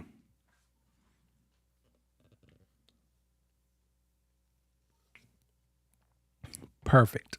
Both of those possibilities. Vandalism. Somebody eventually realizes maybe the newspapers pile up. See, back in the day, people got newspapers. Let me say packages. How about that? Mail, junk mail piles up. They see signs or lights don't get switched on and off. So it boils down to more risk, like Libby says. And so the threat of squatters, the threat of vandalism, the threat of damage, like from maybe a water pipe bursts. And if you're there tonight when that water pipe bursts, you're going to be able to run out to the garage and turn off the water real quick. But if you're not there and you're not coming back for a week, that property is going to be way different, even just after a couple of hours, much less a whole week of water just nonstop running. My friend in the business, another real estate broker, has a house where the kitchen is right below the master bathroom. And so she went out on a trip, left on a Friday night. The neighbor was supposed to come in on the Saturday morning to feed the dog and check the plants. And the water supply valve behind the toilet, when you have to reach back there and turn that valve off to turn off the toilet water, it burst upstairs. And by the time the neighbor came in Saturday morning, it must have happened Friday night, the ceiling of the kitchen was on the floor because it had waterlogged it. And so that doesn't take long before mold sets in. It's bad enough that now you've got water and ceiling on the floor, but since they couldn't get to it and address it and dry it out for a few days, now mold became an issue too. And so that was just a huge ordeal that took like 6 months to resolve back and forth with the insurance company. So policy provisions, if you vacate the property, you better tell us. If you don't and something happens while it's vacant, but you didn't adjust the coverage and let us know, then you're probably not going to be covered for that particular item. So different policy provisions depending on what's going on. There might be a policy provision that they don't have the same coverage if there's some sort of an act of war or terrorism that harms the property. So things like that, just read the paperwork, right? Other things to know, there might be some sort of condition that, like the war or terrorism, an endorsement. An endorsement might also be called a rider, an insurance rider. That's easy to remember because it could mean if you have a motorcycle, you need a rider policy. So a motorcycle rider, get it? Or in my case, I've got a couple guitars hanging on the wall back here. If I have a collection of guitars, I'm going to want a special endorsement or a rider for covering those too. If I don't have that, then they're not going to be covered under my homeowner policy. So that needs to be added.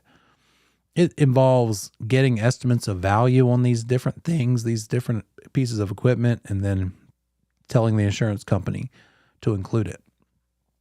And there might be exclusions, things not covered on the policy. There might be an exclusion because that house has had a whole lot of claims filed against it in the last several years. So when you bought it, turns out the previous owner filed lots of claims about the same situation. And so the insurance company looks at that history and they say, well, gosh, we don't want to just get into that same can of worms. So therefore, we're excluding that issue. We'll cover everything but that because you've had a recurring problem with that. How do they know? How does that insurance company know that there were claims filed against this property? Any guesses? Anybody happen to know anything about insurance? How might an insurance company find out that there was a troubled past, troubled history on this property?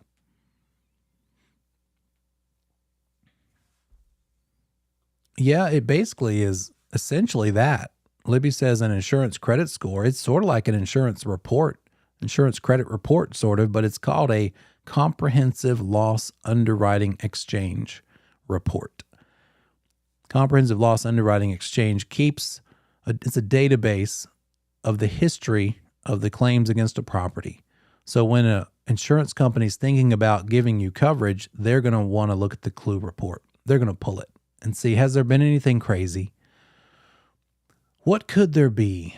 Maybe back when we talked about material facts, what were those 3 things, for instance, that are always material facts no matter what? Even if they get fixed, even if they're no longer an issue in the property, they are still considered a material fact that the seller has to tell. They can't even claim no representation about them. Radon's not one of them, but that is a material fact that if it were at least 4 picocuries, that is a good one. These are a little more interesting than that. How about Breaking Bad? Remember Walter White, the Breaking Bad show? Yeah, there it is.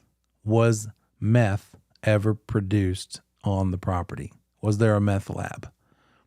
The problem with meth, among many, is toxic fumes that could get absorbed into the walls. Therefore, if the property ever had meth produced there, it's always got to be told. But more importantly, that's not what I'm getting at. Tony hit the nail on the head here. One of them is polybutylene pipes that have leaked.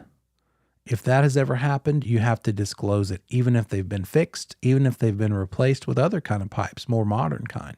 But because the poly pipes leaked someday way back when, you got to tell that. What's a way you could possibly find out that the poly pipes leaked? The clue report. Maybe. I think it goes back like 7 years though. So it might be too old for it to show up.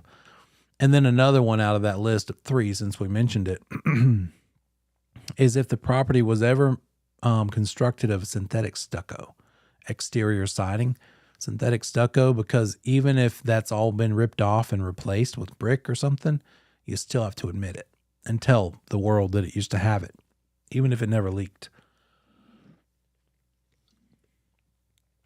Because the stucco could leak around the doors and the windows. And again, there's that water, that moisture in the property, in the walls, is causing damage without even knowing. Sort of like house cancer. So that clue report is useful.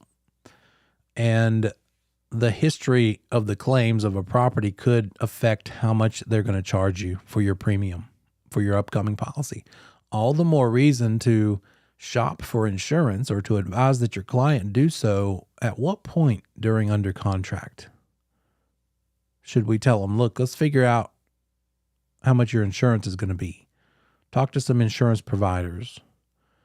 What time frame during the under contract period should we make sure they shop for their insurance and make a decision?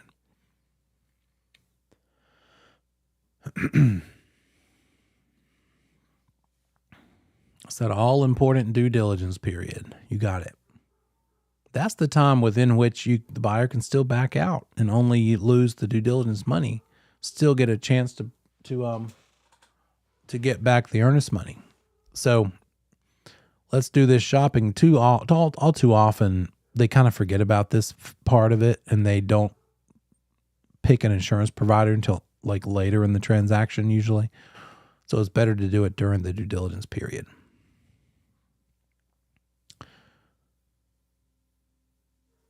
Could a homeowner's insurance premium cause the borrower to lose loan approval?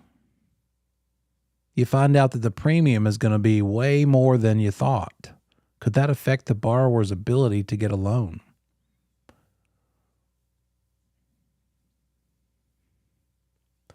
Well, that's going to be something that has to be paid, right? Yeah, there you go. Affects that debt to income ratio. How much is it going to be? How much is it going to be in the PITI payment? Principal, interest, taxes, and insurance. If that premium is high enough, that last I in PITI is going to throw that number out of whack. And sometimes people try to buy more than they really could handle comfortably. Borrowers should investigate homeowners insurance during due diligence period, yes or no?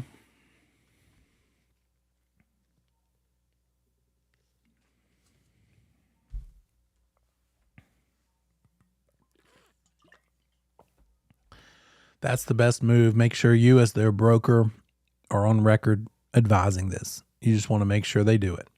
Good job. Another issue to consider with insurance is this one. We talked about it. Is it occupied or is it vacant? It might be that it's not quite vacant, but they are not living there 100% full time. Whichever it is, make sure the insurance company knows so that your coverage doesn't mess you up, so that you have adequate coverage. If they find out something went wrong and you didn't tell them it was vacant or that you weren't living there all the time, that could affect your coverage. They might deny your coverage for the thing that happened. So make sure you tell your client that, especially if it's a seller who's planning on moving out before you put it on the market or before it closes, maybe during the due diligence period, during the under contract period. When could insurance, obviously when it's a buyer shopping and wanting to put it on their newly purchased house, but when else could insurance arise in a situation? Maybe a unique situation there toward the very end surrounding the closing date.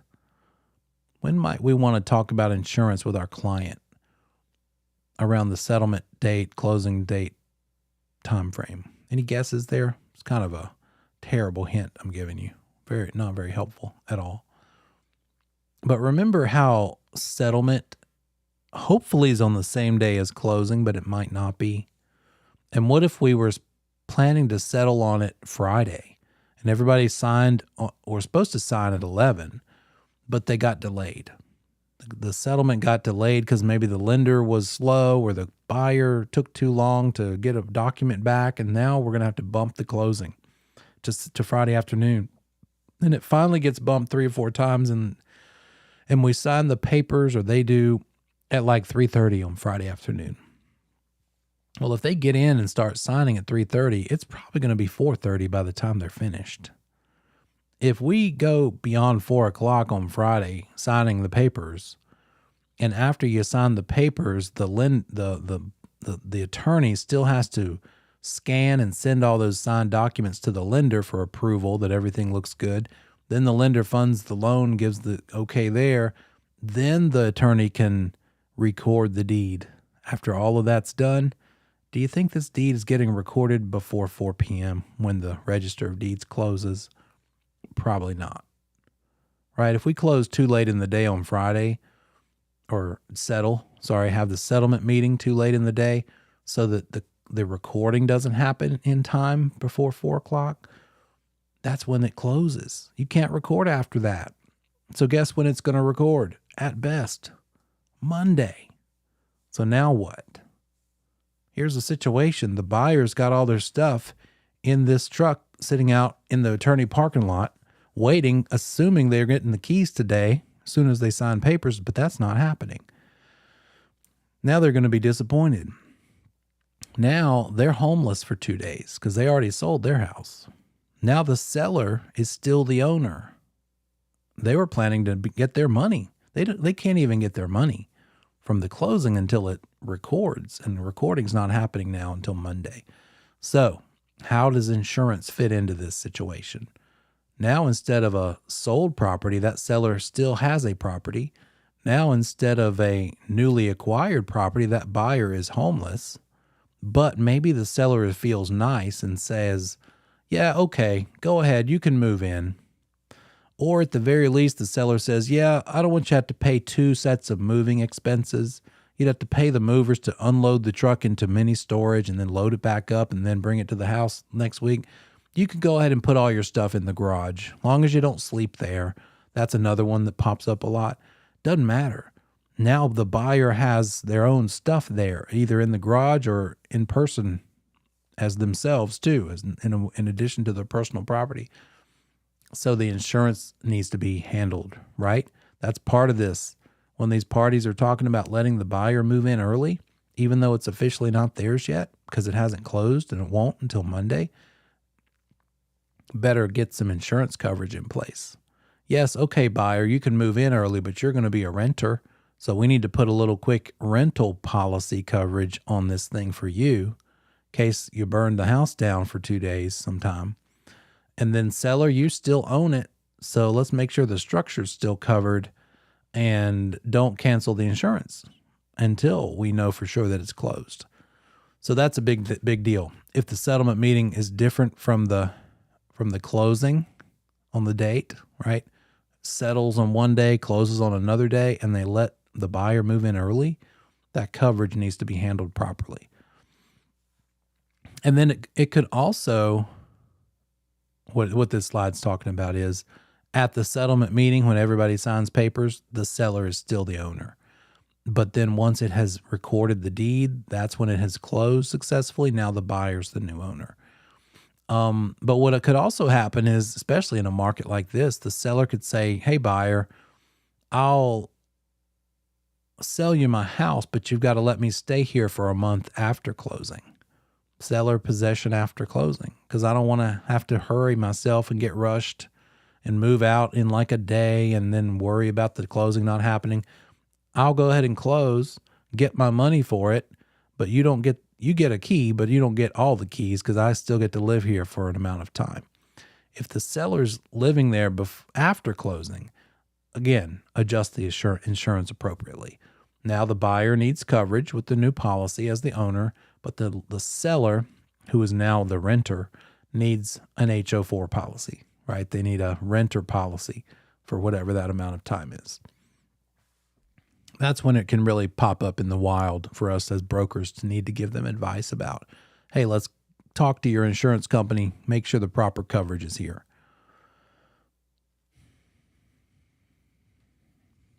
And so that's brings us to this question: as brokers, should we have our clients, buyers or sellers, tell their insurance company that they're going to be moving in or out of the property, making it vacant or not? You bet, because that affects their coverage. And then finally, another aspect of insurance coverage has to do with the property itself. And maybe that property is in a flood zone. And if that's the case, we need more than just homeowners insurance. That property needs flood insurance, possibly. Not automatically, but if it's determined that they do, that's a whole other separate kind of insurance. And so one way to find out is to go to the FEMA website, government website, and then just dig a little bit. Let's see. There we go.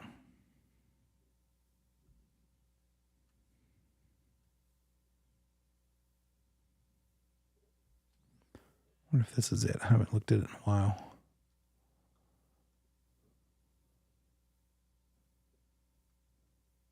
There we go. Oh, I know.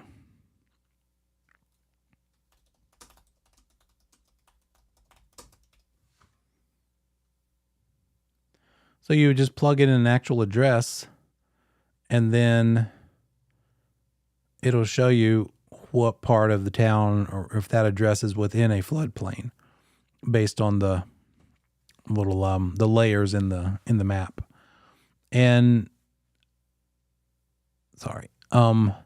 that flood policy could be another couple $100 a month. It could be just anything. I had one, and the seller told me from day one, yes, we pay for flood insurance. This is in a floodplain. But the North Carolina subsidy program that they were a part of covered 90% of the flood insurance, which was a good thing, because without it, these guys would have had to pay $3,000 a year for additional insurance just for the flood coverage on top of the homeowner coverage. But with that subsidy program, they only had to pay an extra $300 a year. So it depends on the property itself. It might be that a corner of the property is in a floodplain, because if you look on a survey, maybe like this, let's see if we can find one in real life.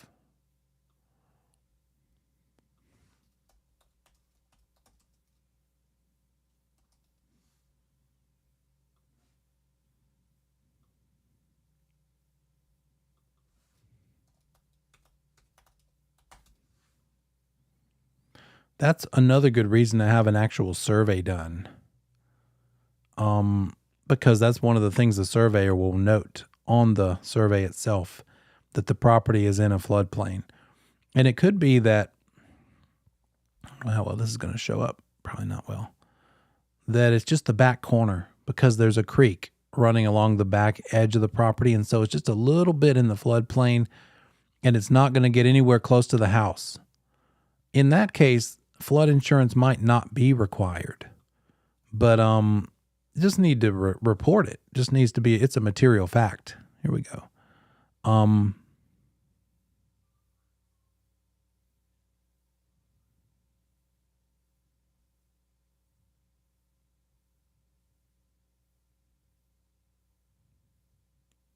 In this case, they're talking, here's a typical survey and we've got setback lines all the way around showing that the house can't be built any closer to the side properties than this dotted line, the setback.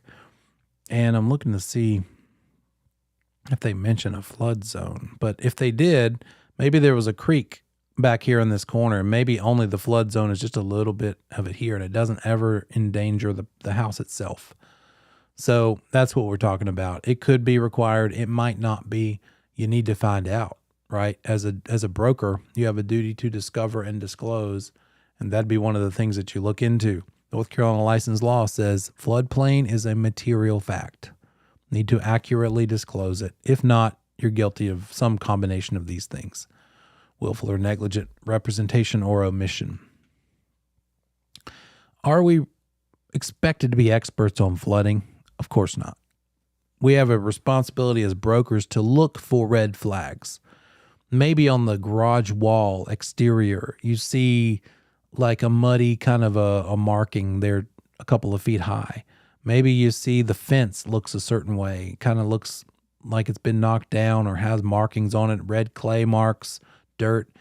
You notice there's a creek and that should automatically be a red flag. Let's check into flood zone here. Since there's a creek, how high does the water get when it rains a lot? Does it go over the edge? Does it come up into the yard?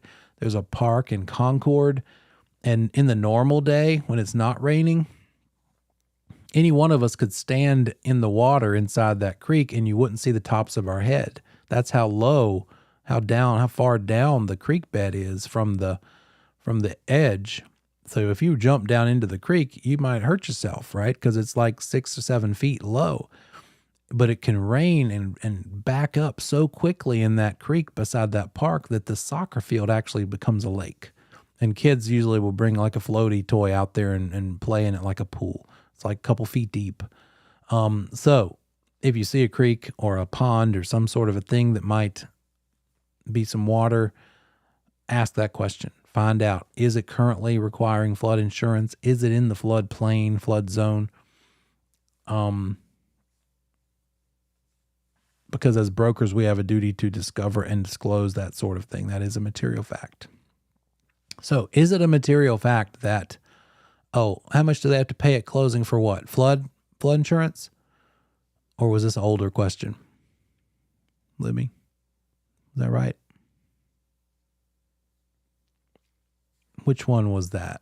Sorry. I think I missed another question I was coming back to you for too. If you remember, just let me know and I'll come back around to it. So which of the following is a material fact? That the seller maintains flood insurance? Is that material? Yeah. That it's in a floodplain, not whether the seller maintains the insurance or not. You need to find that out for the actual buyer's needs, but it might be that the seller has flood insurance because they just want it. They don't have to have it, but they choose to have it. If the seller currently has flood insurance, then does the buyer have to continue the FEMA flood insurance coverage? It depends, right? It just depends on why the seller has it. Did they just choose to because they wanted it or because they were required to? If they're required to, then your buyer's going to be required to also. So just ask questions, make sure you address it, and ask the right people. Get that property surveyed, see if it's in a floodplain for sure, and then talk to the insurance company. See what they require. All right, that is chapter 14. That one's pretty quick. We come back from break, we're going to get into chapter 15. So enjoy another 10 minutes. I'll see you shortly.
welcome back.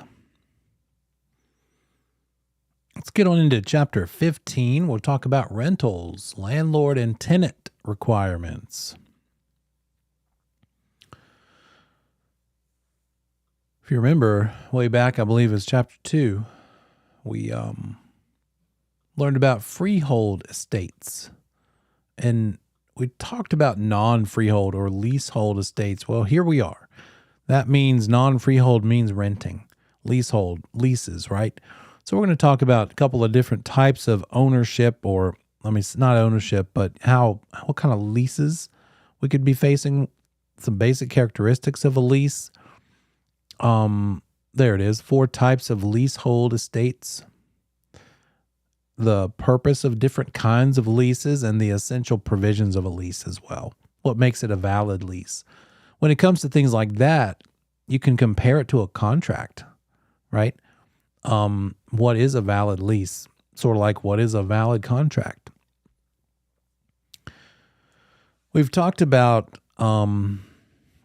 legislation that impacts, or we will talk about legislation that impacts landlords, tenants, and agents.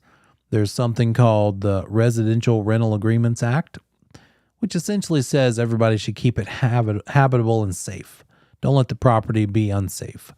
The Vacation Rental Act has to do with shorter-term leases surrounding vacation property. Tenants' rights in public housing, and the obligations of landlords and tenants too, as well as the rights of tenants under fair housing laws. We'll get into that too. And then we'll talk about the major provisions in a standard lease provided by the North Carolina Association of Realtors. The same group that provides us with our standard contract, like the offer to purchase contract that we looked at in chapters 9 and 10. They give us a lease that we can use for our clients as needed too. So if we think about the lease, again, like a contract for sale, so a contract for sale is between the seller or the owner of the property and the buyer. The lease is between the owner of the property and the renter. And so a lot of parallels involved there. So just like a contract for sale is a bilateral agreement, so is a lease. A lease is a bilateral contract between the owner of the property and the renter or the tenant. And what it's transferring is not the right to own it, but only the right to possess it. It's transferring possession, not ownership. So when you're dealing with a rental property, it's got 2 types of estates involved at the same time. A freehold estate that the owner has in the property, which gives them their ownership rights, and a leasehold estate, which gives the tenant their rights to possess the property, the non-freehold estate. Again, that non-freehold estate is not ownership. You don't call yourself the owner when you're renting a property, and it's not forever. It doesn't last a lifetime, and it's just for possession. So here we are. The freehold estates we studied included fee simple absolute, fee simple defeasible, the 2 kinds of life estates, and then marital life estates. But these non-freehold estates are just these 4. Just 4 of them. I'm going to go backwards. Let's talk about an estate at sufferance, because I think that's the easiest one to remember. An estate at sufferance is not friendly. It's not happy. We're not happy about it. It's because the tenant stayed past their welcome. They were there and allowed to be there originally through the term and deadline of their lease, but they're still there. They didn't move out, and they also stopped paying the rent. So now that landlord has an unperforming property, has somebody in there. They're not supposed to be. They're occupying the property illegally as a holdover tenant. What's going to come next? If what we have here is an estate at sufferance, what's the next thing that's going to be happening probably?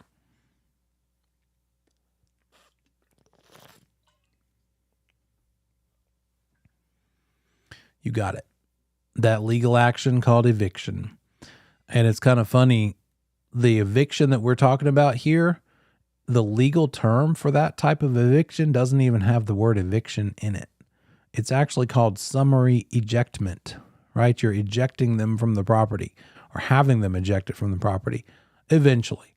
It's not necessarily a quick process either. Getting someone out of a property when they're being evicted, it could take 60 days or more, not just 30. And it also is sort of like prove it, right? Can you prove it? And then it could still drag out. Somebody who knows the system and works it could show up to court several times and make promises and then not fulfill them and then end up living in the property without paying rent through that eviction process. Eventually it'll probably work out and they will be evicted, but doesn't mean it's going to be a fast thing. But the type of leasehold estate that's taking place when we have an eviction is this one, an estate at sufferance. There's suffering going on. The other easy one to remember is this one, a friendly version called an estate at will. And you can think of this one like a casual kind of arrangement. It's informal. The landlord's like, yeah, okay, you can rent from me for now, but if I need you to move out, you'll move out. And the tenant's like, yeah, okay, I'll rent from you for now. But if I need to move out and not give you any notice, I'm going to do it and you're not going to be mad about it. So it's very informal. Either party can terminate without notice. We'll see that notice is a big part of the next two types of leasehold estates we'll be looking at. But an estate at will, friendly, easy, casual, no big deal, no hard and fast requirements. Might be good for a landlord, an owner who's got their rental property for sale and they let somebody rent it, but they let them know, look, if I get this thing sold, you're going to have to be out of here quick. And the renter might be like, well, that's fine because I'm looking for a place anyway and I'm not wanting to be here forever. So you just let me know and I'll be out of here. Or also, if I find a better place or a place to buy or another place to rent, I'll be out of here and you're going to have to not have me paying the rent for a while. So again, friendly versus unfriendly. Then we get to these. An estate for years versus an estate from period to period. And I wish I could rename them because it kind of doesn't make much sense. So you're just going to have to force it into your brain and memorize some of the stuff. An estate for years, also called an estate from year to year, just means that there's a definite beginning and ending date. There's no notice given for termination. And I remember that by thinking, well, you don't need termination if you acknowledge that there's a definite ending date in the beginning, right? And then it's not going to automatically renew. It's done. Terminates with no notice on an ending date as agreed. No automatic renewal. You don't stay there afterward and it renews automatically. Here's the tricky part of this one. The name is called an estate for years, but it doesn't mean it's got to be for a number of actual years. It could be for days or an amount of weeks or months. So an estate for years has nothing to do with time. It's for any amount of time, not a specific amount. And years could be one of many. Could be days, months, weeks, or years. So the name has nothing to do with the reality. It's just this. It's for an amount of time. You acknowledge it in the lease, the definite beginning date and ending date. There is no termination notice given. It terminates automatically on that ending date, and it does not renew automatically. An estate from period to period is the other last one that we're going to look at. And with this one, there's a definite initial amount of time, an indefinite initial period of time. In this case, you would have to tell them that you're going to terminate. It requires that you give notice to terminate, because if you don't give notice to terminate, it won't terminate. It's going to renew automatically. Just keep on going and going and going. So big difference, right? If you keep your mouth shut, they'll just keep renewing it. You'll just keep paying the rent over and over and over. It'll just keep going. So an estate from period to period means no definite end date, right? Because it's just going to keep automatically renewing unless you change otherwise. So the difference between that and for years means this one has an end date that terminates with no notice, and then this one automatically renews. And if you do want to terminate, you've got to tell them. Otherwise, they're going to assume it keeps going. There are some required minimum amounts of time under North Carolina law that you must provide for terminating a periodic tenancy. So it's going to keep going automatically unless you say otherwise. You have to give 2 days notice for termination if it's a week-to-week kind of lease from 1 week to the next. If it's a month-to-month lease, you've got to give at least 7 days notice. If it's a year-to-year lease, you've got to give at least 30 days notice to terminate. So notice that and know that for the test, 2 days for a week-to-week, 7 days for a month-to-month, and 30 days for a year-to-year. The required notice to give when you choose to terminate a periodic tenancy. So there's 2 things we'll see in this topic that depend on the amount of time or the length of the lease. This is one of them. How much notice you have to give for termination. The other one is the how much you're going to have to pay for security deposit, and we'll see that in a minute.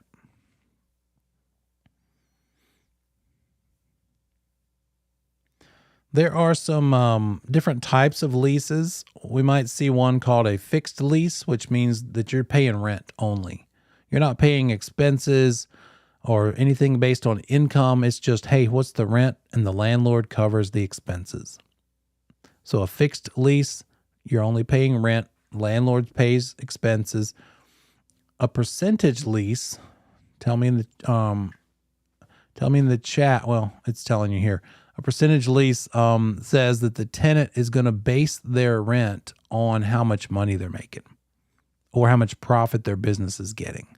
So it applies more to commercial lease. If you have a commercial lease, you're operating a hair salon and renting a place to do so, and you have a percentage lease in place, your rent amount could be based on how much your profit is every month. So it might look something like this. That percentage lease, it could be that it's all based on a percentage of the income, or it could be that you've got to pay some amount of base rent plus a percentage of income. So it might be that the lease says something like this.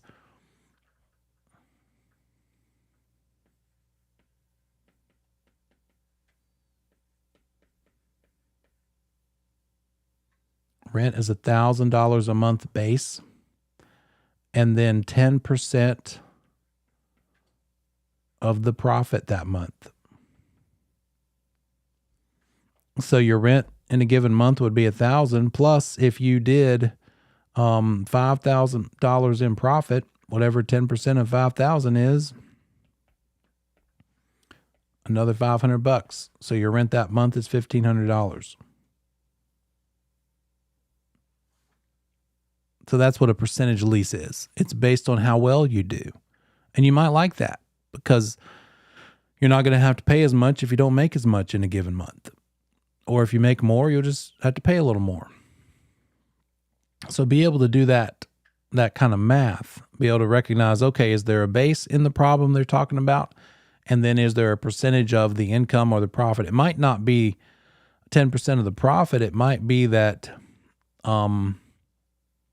if it's in excess of sales of $10,000 in a given month, then you have to pay 10% of the overage. So if maybe you sell $12,000 in goods or services, then the overage here is $2,000. And so what's 15% of that? because that's the number that you agreed to, 15% of however much over 10,000 that you do. So now your rent's going to be $1,300 in that case. So that's how a percentage lease works. It's dependent on your income.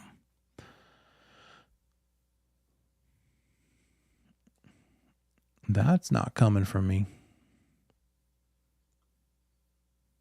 I would suggest we pay a little closer attention to class and less to whatever that was. And net lease is about expenses.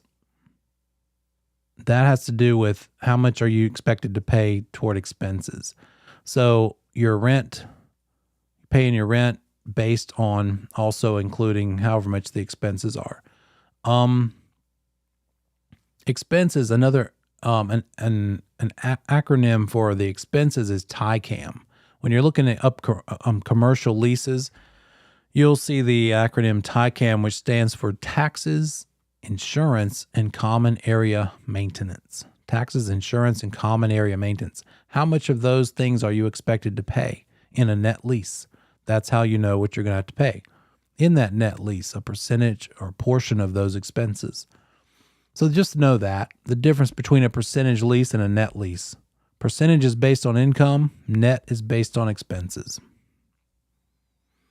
And then a graduated lease means that your amount of money that you're paying in rent goes up over time.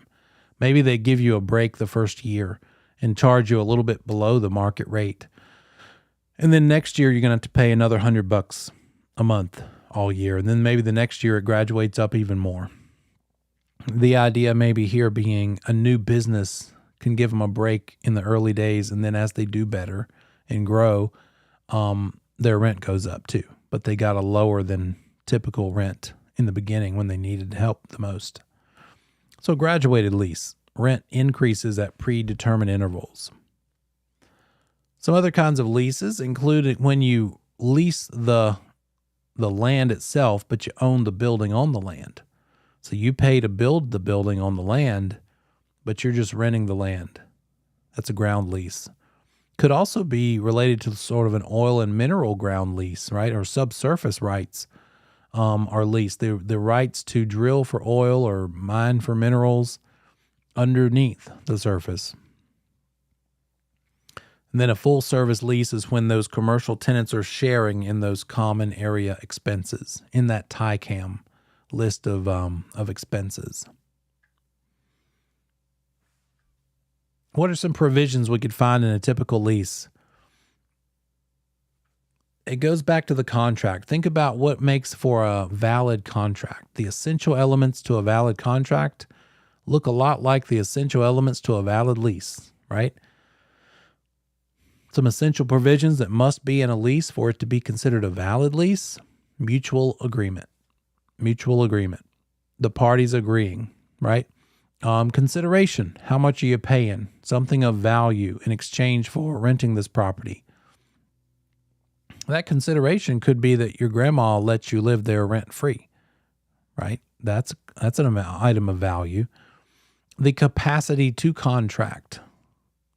What does that mean? Any idea what that means? Legal capacity to perform or legal capacity to enter into a contract? What are we talking about there?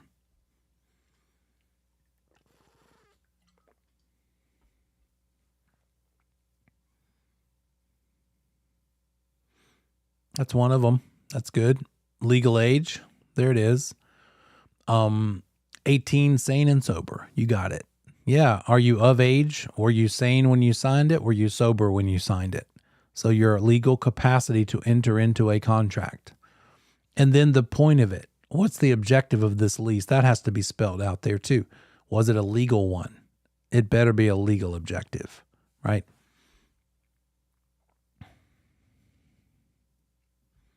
And so it mirrors that list of essential elements for a contract. What could be in a typical lease? Any idea? You tell me. What did you sign when you signed your lease? What sorts of provisions might the landlord insist upon that are included in that lease?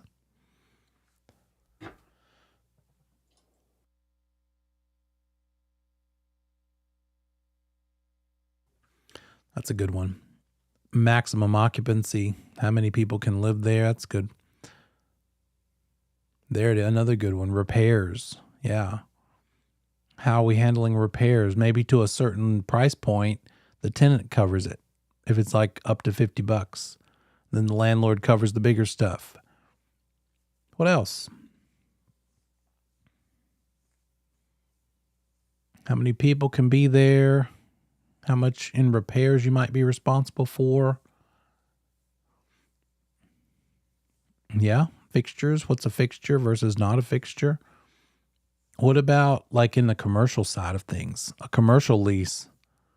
Do we care that the tenant is doing what they're supposed to be doing there? What can they do there? Are they allowed to, maybe it's an auto body shop and they're painting cars and they have toxic waste, leftover paint. Certain provisions about how to dispose of that. Don't let that become an environmental issue, because the owner of a property is always ultimately responsible for environmental corrections, environmental cleanup. So the tenant's use of the property, environmental concerns, fixtures. Great job, guys. You nailed them. Repairs, especially with non-residential property, because in commercial, those repairs they need to be spelled out. And then another thing specific to commercial property is something called upfits, upfitting the property. That has to do with the landlord finishing it to a certain level. Maybe creating a floor plan, putting up walls, maybe having a waiting room area, maybe display cases, maybe certain types of equipment, or a layout. And it could be that tenant and that landlord have been great together. They've been real pleased with the partnership. And after 10 years, the tenant's thinking about maybe looking for another place because this place is sort of getting a little dated.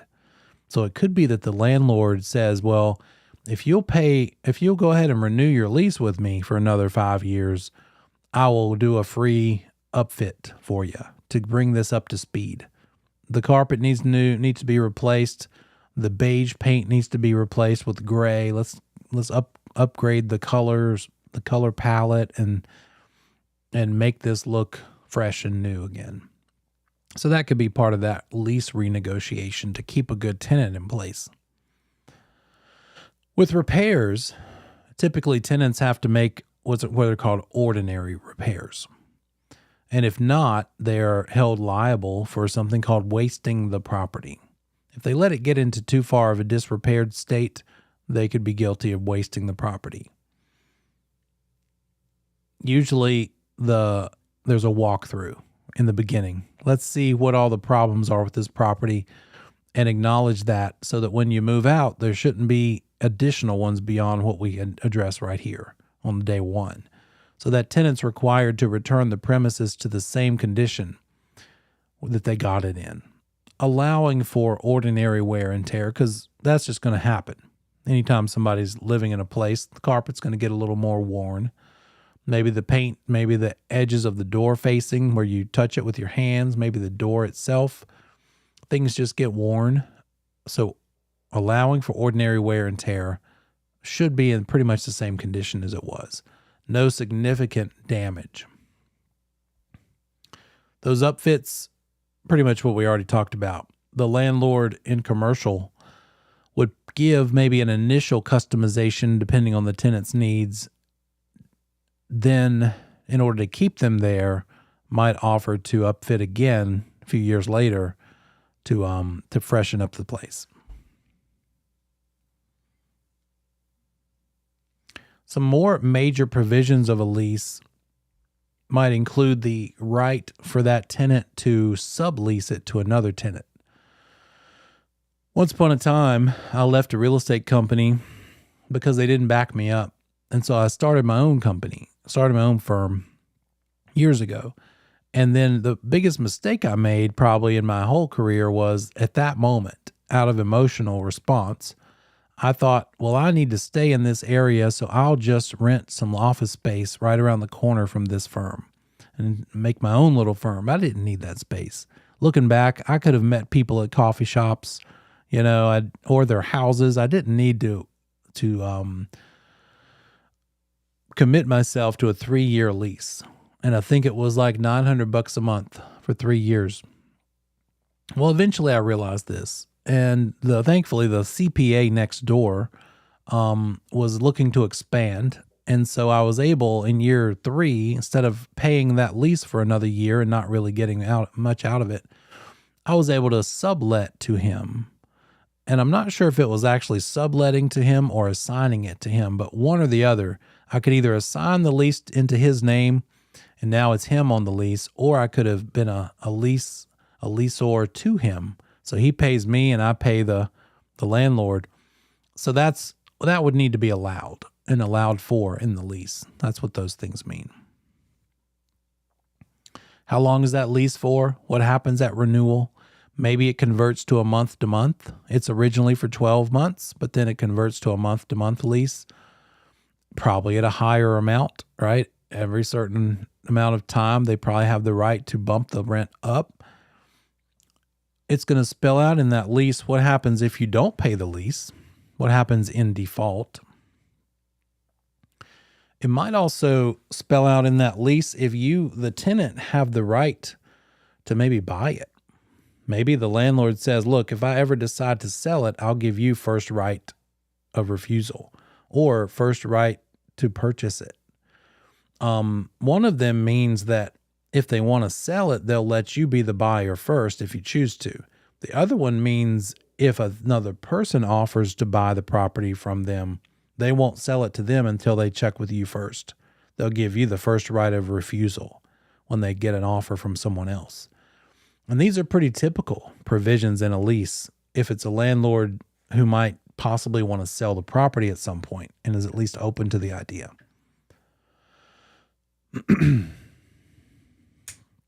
Some other provisions of a lease would include spelling out the procedure for the landlord coming in to check things out. They still own the property, so they have the right to come in, but they can't just come in at any old time. They have to give you the covenant of quiet enjoyment. You shouldn't have to worry, are they going to come in at any minute? They have to give you notice, probably something like 24 or 48 hours notice. So it's got to be an appointment, basically. But they do have the right to come in and check on things from time to time. How does a lease go away? Well, the friendliest, easiest way is that the parties agree. Well, I guess the best way is the lease term expires, right? The way everybody expected it to. Another could be that the parties are just like, you know what, let's just not do this anymore. They mutually agree to terminate the lease. Another one not quite so happy and positive is maybe bankruptcy, or the property owner goes to bankruptcy, or the property gets condemned because it's so unsafe. And it could also be that one of the parties goes back on their promise. They breach their side of the contract. So how a lease could terminate looks a lot like how a contract can terminate.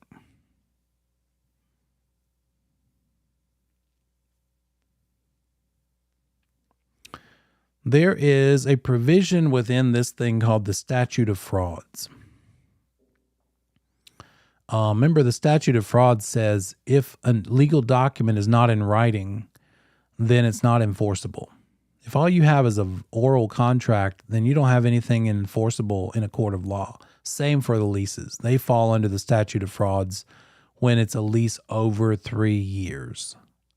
So if it's not in writing and it's a lease over 3 years, it is unenforceable. There are some automatic protections if it is a lease that's 3 years or less, but when it's a lease over 3 years, it needs to be in writing in order to be enforceable. So it falls under the statute of frauds.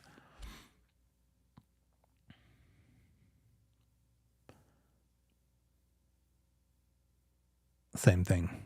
Leases for more than 3 years from the date of execution must be in writing, signed by both parties, landlord and tenant, and comply, therefore, with the statute of frauds of North Carolina. There's another thing besides the statute of frauds that you need to know that we've seen other documents apply to.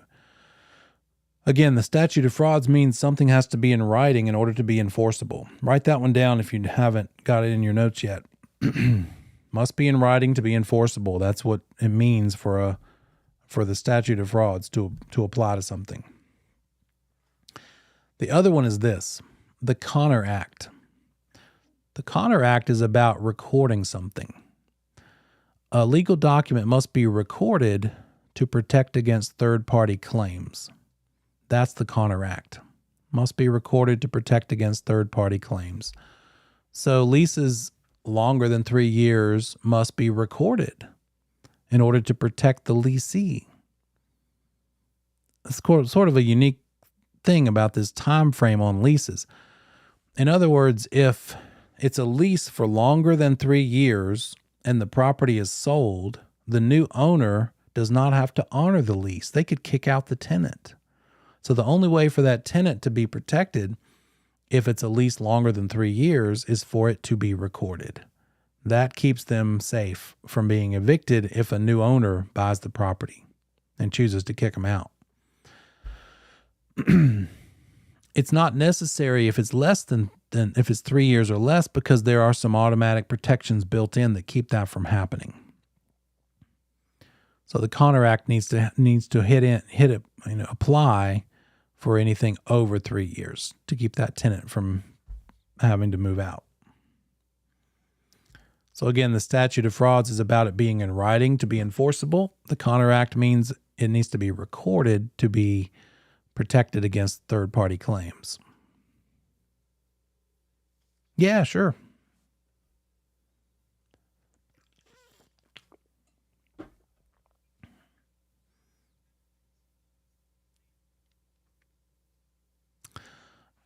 Let me think. Let's think about it. Well, they might have trouble leasing it to somebody if they don't, for one thing. They might have trouble finding a quality renter who is going to take good care of it. So they might want to provide this so that they get a good tenant that pays top-notch rent. They might only be limited to people willing to pay a certain lower amount of rent if they won't give them this assurance.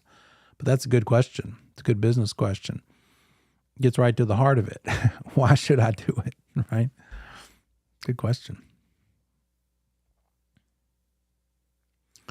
How do we, on the residential lease side of things, keep everybody safe? And that's about the Residential Rental Agreements Act. This is legislation. We know this because it's an act, right? But it's about residential, not commercial. So under the Residential Rental Agreements Act, here's what applies. Got to keep it habitable. You can only rent out to people if it's a habitable residential unit. So the Residential Rental Agreements Act, surprise, surprise, does not apply to commercial leases, what's called transient residences like short-term, bed and breakfast, hotels, motels, vacation stuff. So we got to keep it clean and habitable, and it applies to both parties. The landlord needs to keep it safe and in good repair. The tenant needs to keep it safe and in good repair. And if either party lets down their side of it, then that's considered a breach. And the other party is no longer responsible for fulfilling their side of it. So if the tenant lets the property become in disrepair and uninhabitable, then they can get kicked out. And if the landlord fails, then the tenant can leave and stop paying the rent. So here's what the landlord is expected to do. Under the Residential Rental Agreements Act, the landlord's statutory duties are these: mostly to keep it safe and habitable, keep it fit, habitable, comply with building codes, make sure that you get permits for doing things to the property. Keep the common areas safe, like the lobbies and hallways and elevator areas. Make repairs promptly, not like drag out for months and months. And again, if that landlord fails to do these things, they could be determined through court of law that they're negligent and liable for anybody getting hurt on the property because of these things. There are some different kinds of, let's look at the tenant's duties first. they look pretty similar to the landlord's duties. The tenant has to keep things fit and habitable and safe as well. They also have to keep the plumbing fixtures clean. And they can't damage the property. And they have to comply with building codes, and they have to remove trash. They can't let trash build up. So like a hoarder is probably guilty of violating the Residential Rental Agreements Act, because frequently it's a big trash issue with them. And the tenant's responsible for damages that are more than just ordinary. Things that are above and beyond ordinary wear and tear include like big holes in the wall, crayon marks. Those are considered beyond ordinary wear and tear. And so a tenant is also not allowed to stop paying the rent.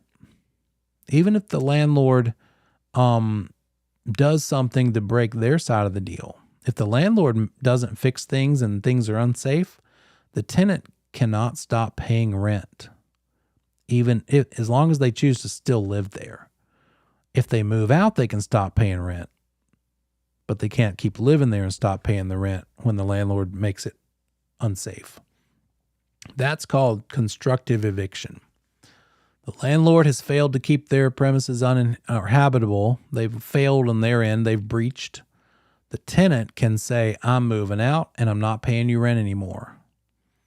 But again, it's a two-part thing here.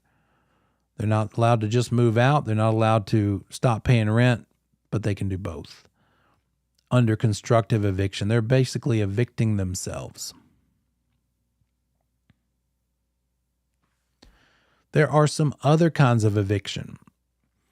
In fact, there's 4 total kinds. The one that everybody thinks of is summary ejectment. The one that is a tenant staying longer than they're allowed to and the landlord taking them to court and getting them evicted. But here's our constructive eviction, and then here's the other ones. The 3 red ones on the left are when the landlord does something wrong. So there's only 1 out of the 4 where the tenant's doing something wrong. So constructive eviction is the landlord doesn't keep it safe so the tenant can move out and stop paying. Something called,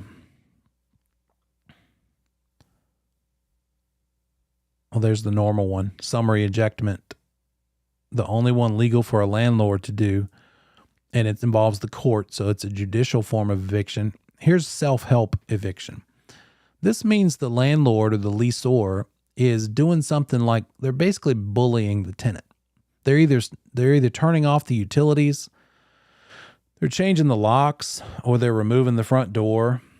Landlords have done any of those things when the tenant ticks them off for some reason. But self-help eviction sounds kind of positive, but it's not. It's the landlord being a bad guy, right? The landlord is taking some action to bully the tenant off of the property, out of the property, and it's against the law. And then the 4th kind is retaliatory eviction. That's when the tenant has maybe tried to assert some legal rights. They've either complained to the government agency about the landlord, or they've asked the landlord for repairs, or they've either formed or joined a tenants association. And if they do any of those things and the landlord's mad about it and tries to evict them over it, they're not allowed to do so.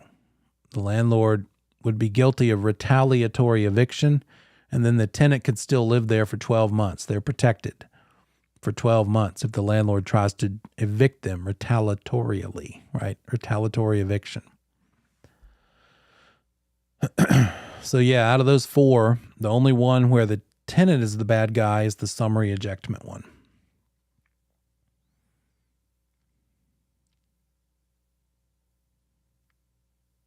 Let's talk about the money. When it comes to a lease, there's some money in place to help that landlord feel confident the tenant's going to do what they're supposed to be doing. So that falls under the Tenant Security Deposit Act. The landlord owner would hold this security deposit money in either a trust account, or they would be bonded for that amount of coverage. If that owner of the property is actually a real estate license holder, like you guys are going to be, then they can't use the bond feature. They would have to hold their tenant's money in a personal trust account. They also can't hold it in the firm trust account. It has to be a separate trust account for their own rental property, not the firm one. This tenant security deposit amount is limited. It can't be just any old random no limit amount of money. It depends on how long the lease is for, and it goes like this. The maximum allowable by law of a security deposit, if it's a week-to-week lease, the maximum is 2 weeks of rent. 2 weeks rent max. If it's a month-to-month lease, the maximum is 1.5 months of rent. And if it's a greater than month-to-month rent, the most that landlord can collect for security deposit is 2 months.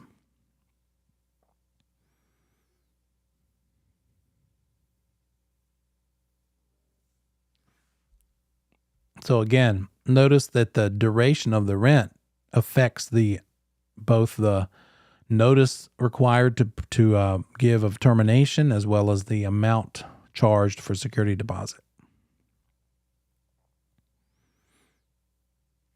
What can we do? What can a landlord do with that security deposit? Tell me? What sort of things do you think the security deposit is there to protect the landlord with? When are they allowed to keep some or all of that money? What sorts of issues?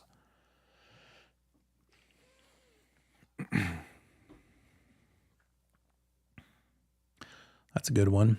No, not paying the rent, damaging the property. You got it.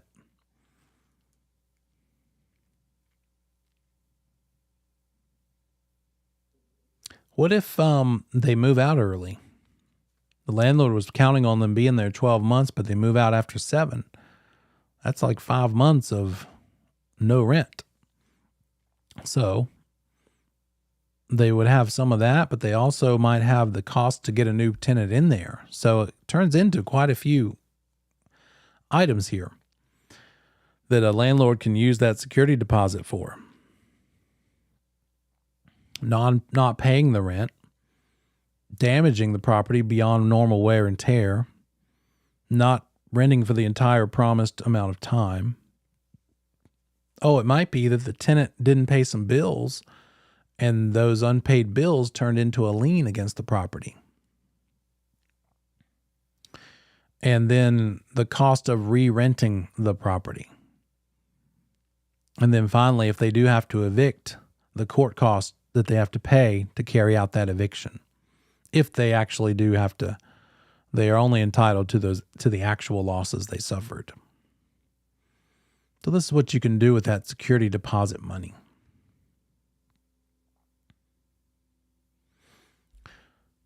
When does this security deposit have to be turned over at the end of that lease? The landlord has to account for or refund the security deposit within 30 days of the end of the lease. They have to give if that's not possible, they have to give an interim accounting within 30 days and then a final accounting within 60 days. Maybe it takes longer than 30 days to figure out the charges. That might be why they have to go to 60. But the preliminary statement of what they're expecting, here's what we're finding, and therefore here's what we're going to give you, that would be due to the tenant within 30 days. And then the actual final accounting, here's what we're going to do, and here's your $2 back, would be within 60 days.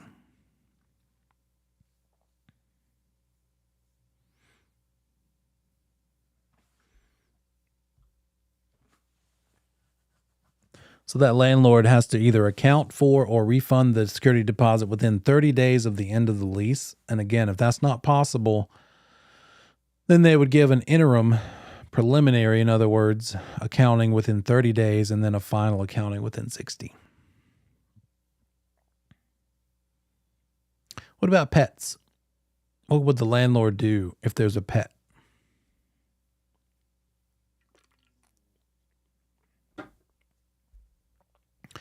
You bet. Anytime they use the word fee, it's basically something that's non-refundable.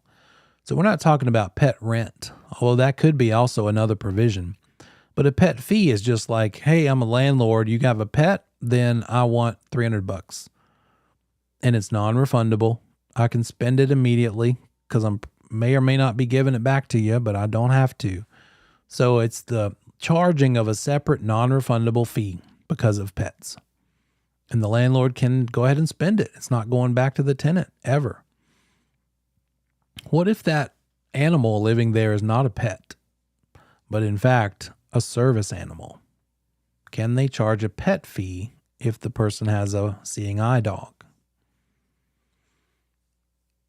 There's a couple of types of animals out there in the world. Some people have what they call assistance animals or emotional assistance animals, but that's not the same thing as a service animal.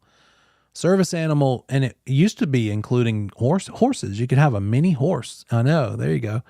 But that's not the case anymore. Now, at least in North Carolina, it might even be bigger than that. It's only dogs now. But it was nice when it was horses. They'd wear little rubber boots so the hoofs wouldn't hurt the floor. And they also lived a lot longer. Horses tend to live 25 or 30 years compared to a dog, about 12 or 13. But a service animal is something that applies under the ADA, Americans with Disabilities Act. We'll learn about that in fair housing. But no, a landlord can't charge for this. They're not allowed to, because that would be a violation of someone's rights under a disability. They're a federal fair housing category of being a disabled person. So what if that dog damages the property, that service animal? The same thing as if your drunk high school friend comes over and visits and damages the property, right? It all falls under the tenant security deposit. So those repair expenses would just fall under that. You bet. But a landlord cannot charge a pet fee, and they cannot refuse to rent to someone with a service animal. Security deposit would just have to cover it. The damages amount to, is it ordinary wear and tear, or is it over and above that?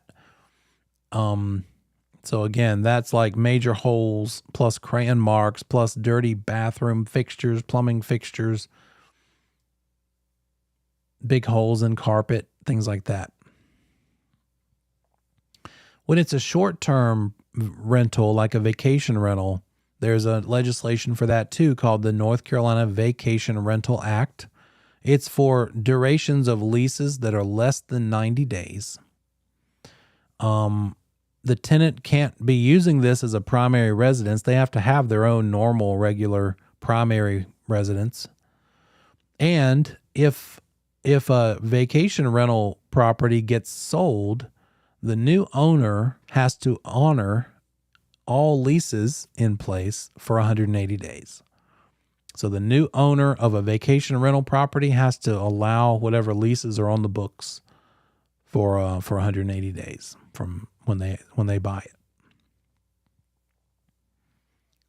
There are also eviction procedures for a vacation rental. You can get evicted from a vacation rental, like stay at the beach for a week with your buddies. There's a little bit of shenanigans that happen sometimes, and it's all just sped up. It's all the same kind of thing as a regular lease, except faster, like a matter of hours and days because of the amount of time we're talking about. If the person who's renting the property is using government assistance, also known as Section 8, then they can't frivolously be evicted, right? They've got to have good reason, good cause. It has to be clearly that the tenant is at fault, and that tenant is entitled to a procedural process, right? Because the whole point of Section 8 government assistance is to help someone who otherwise couldn't afford safe, habitable places to rent. Therefore, we're not going to see them pushed out onto the street for any old reason. Better be a good reason. They have to have proper procedural processes available to them to make sure it is indeed their fault, so that it's not something that harms them even further. When it comes to rentals, fair housing is probably an even bigger issue than when it comes to sales. I think it's probably because in sales, you could have the biggest, worst, bigoted person, and their attitude could essentially be, well, yeah, I don't like people in certain groups, but if I sell it and move away, I don't really care. But in rentals, they still own it. So those nasty feelings are going to come out probably a little more readily. So fair housing will get into an entire chapter in and of itself. But when it comes to rental, just like anything, no discrimination against people in those protected classes. What are those classes? We'll learn them in the chapter, but they're essentially familial status. And that's one of the biggest ones that gets violated. Because what do I mean by familial status? What is that type of fair housing category talking about? Yeah, it's not who's married to who. It's the household having underage children, underage people. And it could be that you say house for rent or studio apartment for rent, single occupant only. Well, you just discriminated against familial status because single occupants can't have kids, right? So it's easily violated. But the other categories: familial status, race, religion, sex, handicap, color, national origin. So those are the federally protected classes. Under sex, that includes sexual orientation, gender identity. So treat everybody equally is essentially the lesson there, right? It's a big deal because both the landlord and the broker who might be managing the property for that owner, the owner being the landlord, the broker being the licensee, bullet point 2 here, if it's a fair housing complaint, they could both be liable, even if one of them is the only one who did the thing. That's how important it is for brokers out there to explain fair housing rules and laws and make sure that our clients follow them. And if we get a whiff that the client is not doing right or is not going to, you better distance yourself from them, because you could get in trouble for their actions and they could get in trouble for your actions. And because it's a fair housing violation, whatever the normal damages would be in court, times it by 3. That's what treble the damages means.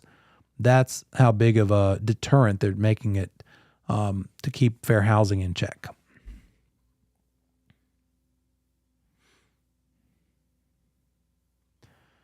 The rental agreement that we have access to, much like the offer to purchase and contract and the agency agreements that we have access to, the standard form is made and written with sort of an idea of fairness between both sides, right? If the landlord paid an attorney to write it up, it'd be very skewed toward the landlord. But the standard NCAR rental agreement has some blanket kind of major provisions in it. And it's going to include things like, what's the rate of the rent? How much are you going to charge for rent? What happens if you are late on your rent, or if your payment gets returned? Is there a penalty? Is there some sort of a penalty there? And then who covers utilities, among many others? I believe it's about an 8 or 9 page document. A lot of it is just nothing, no blanks at all. Some pages are all words, so it covers quite a bit. It also talks about eviction, the fact that you've got quiet enjoyment rights. Landlord can't just drop in. They actually have to give notice. And then whether or not it allows pets. Check the box, in other words. That's one of the 2 chapters on rental. So that was landlord and tenant. Now we're going to, after the break, get into property management. What happens when an owner hires a licensee or broker to manage the property for them? So I'll see you in 10 minutes with that.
You're thinking of moving to Bluffton, basically since it's easy to get out the neighborhood in America several years. It's absolutely like develop car a little bit more.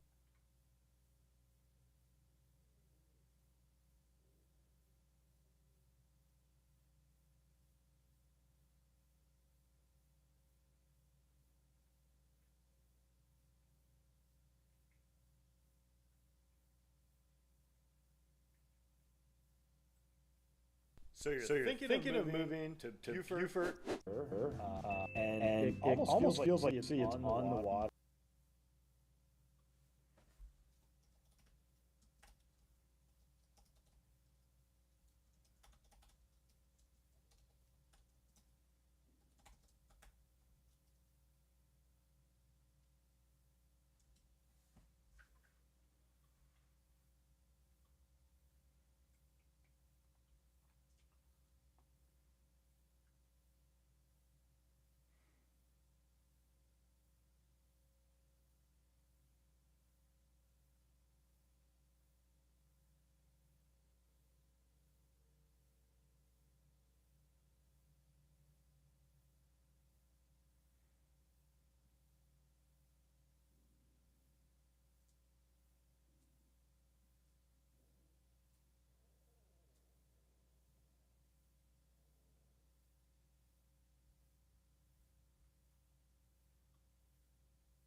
Continue. Check.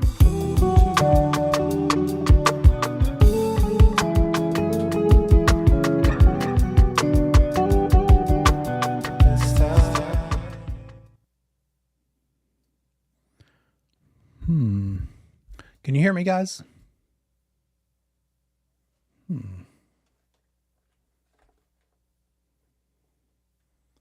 That's weird. I can't hear myself. Can somebody unmute and say something? See if I can hear you.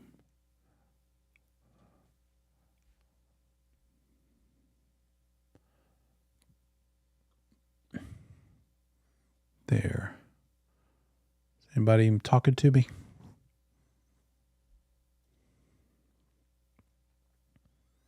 I don't hear anything. Maybe it's strange. Let me try something.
That's strange.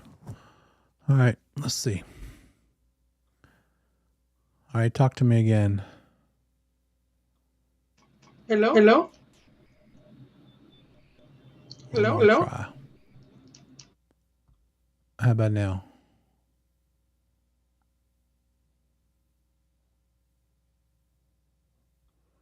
Wow, you just never know.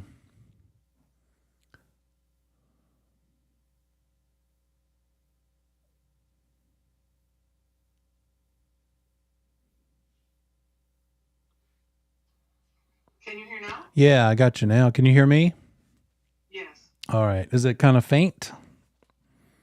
No, we can hear you. Okay. All right, good. Well, I'm hearing you a little different, but that's fine. As long as you can hear me, I guess, is the main thing. All right, let's talk about property management. This is the last little bit. It's just these two chapters about leasehold estates, landlord tenant, between the renter and the landlord. And then what happens if that owner / landlord decides to hire a broker to manage the property for them? That's what this chapter is all about. And we're going to talk about what that property management agreement might look like between the parties. If a listing agreement is between an owner and a broker being hired to sell the property, then the property management agreement is sort of like that, right? It's going to be pretty similar. So as you're trying to remember these different provisions, just think of it that way. Think this is the rental version of a listing agreement. There's one big difference between a listing agreement to help someone sell their property and a property management agreement when they're hiring you to help them rent their property out, which would include finding tenants, collecting rent, keeping the property fixed, repaired. The big difference between that, listing for something for sale versus being hired to help somebody manage it, is when you list a property for sale, there has to be a definite expiration date built into it. You can't just have that listing forever. Got to have it expire at a certain date. But a property management agreement is allowed to have an automatic renewal. Because if you think about it, you're probably interviewing different people to be a property manager. You pick a good one and you're happy with them. You don't want to have to do that all over again every year, right? So as long as they're doing something to suit you, then you just leave it alone. And maybe you're cool with it just automatically renewing. So we'll see that in a minute. And we'll talk about what those duties are. That property manager has specific duties that they are responsible for.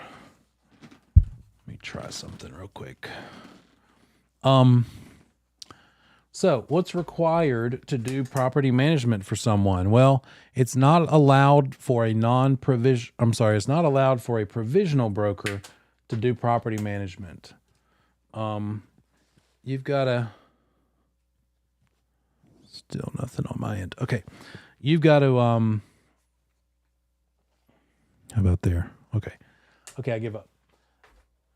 You've got to get your provisional status lifted. Can't be a provisional broker and do property management. Got to have an active license on an active non-provisional broker's license. You could also set it up as a Chapter C or a Subchapter S corporation. And in that regard, you could have unlicensed W-2 employees. You could pay them with W-2 pay stubs, as opposed to a licensed employee or a licensed broker. So when a property manager has employees, those employees can basically do real estate without a license, as long as the things they're doing are for their property manager broker boss, and as long as they're being paid as a W-2 employee. They essentially can do most real estate items even though they don't actually have a real estate license. The things that they still can't do are basically negotiating type of things. But they can do unique things like show rental properties. When you are an unlicensed person on the sales side of this business, you can't show property for sale. It's not allowed. But you can be an unlicensed person as long as you're a W-2 employee of a broker and show rental property. You can also execute pre-printed leases as an unlicensed employee of a property manager. You cannot execute sales contracts when you're unlicensed on the sales side. So you can do a few more things as an unlicensed person working in property management as long as you're paid as a salaried W-2 employee. The functions of a property manager, that broker, whether they hire unlicensed people or they do it all by themselves, what are their functions? Essentially to preserve the value of that investment property and generate income with it on behalf of the owner, the landlord being the owner. And so they're going to look at their revenue, what they can get, what that rental property can earn, and then subtract out all the expenses it takes to run this property, and that results in the net profit. And so that's essentially what that property manager is responsible for. And as we learned back in agency, there are three broad categories or broad kind of buckets of an agent is. One of them is special agents. What is a special agent? What can they do? What's an example of one, I should say?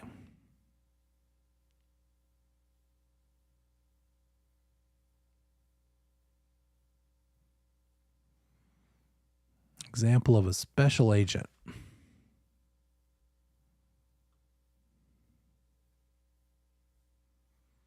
That's what we do on the sales side, right? When we're helping someone with a sale, that's just your typical real estate broker. They're in that capacity as a special agent. What about a universal agent? That'd be an example of what an attorney can do on behalf of someone else, right? That level of attorney responsibility, pretty much anything that someone could do for themselves, they could hire an attorney to do for them. And then also giving somebody power of attorney over you or for you is also on that same level of universal agency. But in between those two extremes, special agency for us helping people sell and buy, universal agency, which is what attorneys do. In the middle is general agency, if you remember that. And there's two places where general agency shows up in this business. One of them is your relationship with your firm. You're allowed to sign some things on behalf of your firm. You can sign the listing agreement on their behalf, and you can sign buyer agency agreements in the name of your firm. It's not the BIC that signs those documents. You sign them because you work for that firm, and it's because you are a general agent for your firm. The other place where general agents, where there's an example of a general agent, is this one, property management. Because as a property manager, you do more than we do when we're helping people sell. Still not as much as an attorney would do, though. So a general agent, as a property manager, you're signing leases, you're negotiating things on behalf of that owner. You're doing more than just, hey, owner, they said this, what do you want to do? Okay, I'll report it back. That's kind of what we're doing when we're helping people sell. But it's more than that when it's property management. And then these first two things are very much like a listing agreement. A property management agreement has to be in writing before you can even begin doing the work. It also establishes the authority of the property manager. Well, when you're talking about selling somebody's property and getting a listing agreement signed, that has to be in writing before you can start marketing it. And it spells out what you're expected to do as their agent. But what differs from that is the renewal clause. A listing for sale agreement has an expiration date. A property management agreement can include an automatic renewal. What's in this agreement? What does that property management agreement look like? Well, of course, it's going to identify what it is you're going to be managing. What's the property? The property description, the proper legal description. How long is it that you're going to manage it? And they might have that automatic renewal built in. Maybe there's a trial period in the beginning when you're first starting out so that you have to earn sort of your stripes.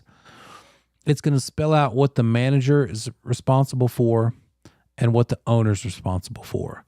Maybe certain price points. Maybe the owner gives the property manager authority to spend some of their money to fix things, like up to $1,000 for a given unit. If the water heater blows up, that's $1,000 real easy. But maybe the owner says, no, I don't want to do that. You got to come to me for approval of any kind of expenses. It would all need to be spelled out. What about how frequently the owner wants to know the status of this property? That's going to be spelled out. How often are you going to get a report from this property manager? Maybe once a month, maybe once a week. And then how could that agreement terminate? That stuff, that sort of thing is what's going to be spelled out there. These are common, typical provisions you'll see in a property management agreement.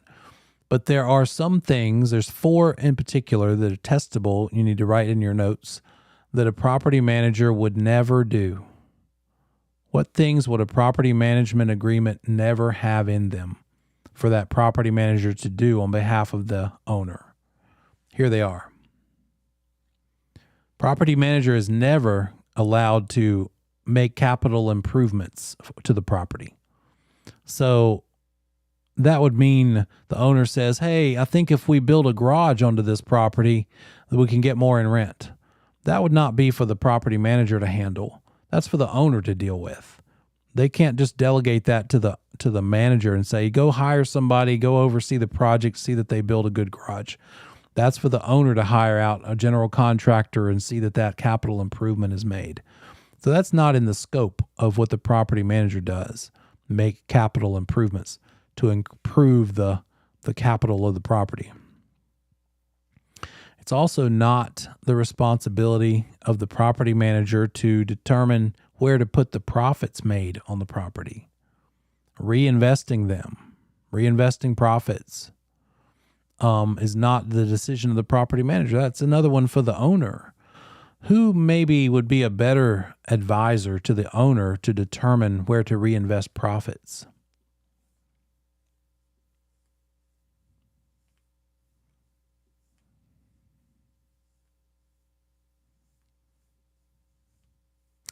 Yeah, that might be good.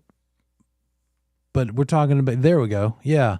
More specifically about money, where to reinvest the money you earned in the property, financial advisor, maybe a CPA, something like that. So reinvesting the profits is not something property managers expected to do. And then the property manager would never pay the income tax on behalf of the owner. That's not for them either. That's more of a CPA thing or a tax preparer. And then also to establish a depreciation schedule for the purposes of taxes. It's not up to the property manager to establish a schedule of depreciation. That would be another CPA thing. So write these down. Make sure you have these. These are very testable items. They would give you a list of 4 things, and some of them will be out of this list and some of them will be out of this list.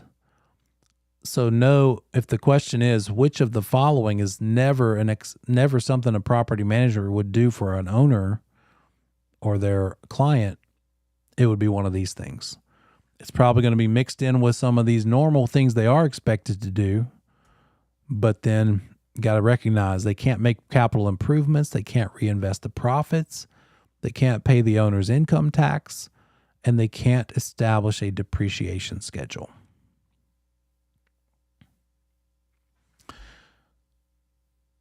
They need to prepare a management plan, just like when you're listing a property for sale. You tell that owner, here's how I plan to get your property sold for top dollar. Well, property manager says, here's how I plan to manage your property to get the most possible rent, the least hassle to you, right? Might even make some suggestions on operating expenses, where to cut some costs. So it's a number one step when you're putting together a management plan. Find out what the owner wants to accomplish. Maybe that property owner says, well, I just bought this place. My goal is to raise the rent by the end of the year for every single unit. That thing on the right, that's a lot of different units in that building. So I want everybody to be paying more in rent by the end of the year. So whatever the owner's objectives are. Or it might be that my objective as an owner is to reinvest what I make in this building to overhaul and upgrade the common areas. Maybe add a weight room, maybe update things and make it look newer and sexier again because we're losing people to the new thing down the street. So that owner needs to give that property manager a list of what their goals are so that property manager can see about attaining those goals. And then they're going to also spell out, just like when you list a house for sale, you share with the owner what the similar competing listings are. What's the competition look like? And how do we fit into the market? Same thing for management. How many apartments does someone have to pick from in the 2-mile radius of us or 5-mile radius across the whole city? Which apartment complex are people gravitating toward? And how can we be the one that they want to come to? Could we add more amenities? Maybe add a concierge service, maybe a gated parking deck. Maybe it's just a matter of cleaning some things up, making sure the hallways aren't gross. So that's all part of what that property manager is going to share in the management plan they prepare. And it's very much an accounting kind of a job too. They're going to need to share the income and expense reports with the owner, help them prepare and show them an operating budget. Here's what it costs to run this 100-unit apartment complex. And then prepare a cash flow report. How does that money flow through? What do we end up with at the end of the day, if anything? And it all comes back around to something you saw just the other day. This thing. This formula applies to property management because they're looking at the gross income a property could possibly collect. They're keeping track of the vacancy rate of that property. And then they're also tracking the operating expenses because they're paying the bills. They know what those operating expenses are. And that gives the NOI. And then they also know that the other bill left over after paying the operating expenses is the loan, the debt service. So just know the relationship between these things. You're not going to have to do too much with this thing, but and it kind of follows common sense. So just be aware of how how this formula works with itself. What's another thing a property manager is responsible for? What do you think? It's one of the basic things that you would want to hire somebody to manage your property.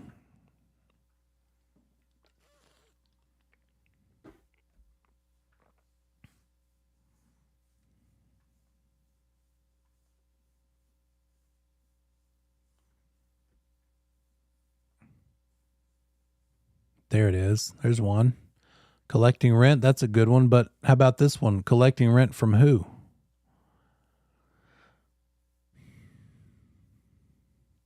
So putting somebody in place to begin with, right? Picking tenants. That's a big one. Running the ads, getting the applications, processing the applications, and picking good tenants that are actually going to pay on time. So approving those tenants, that's a big reason that an owner maybe not want to do it themselves. They're willing to pay, and it might be 8 or 10% per month of the rent that they're paying this property manager for handling these sorts of things. What else? What else would a property manager be expected to do?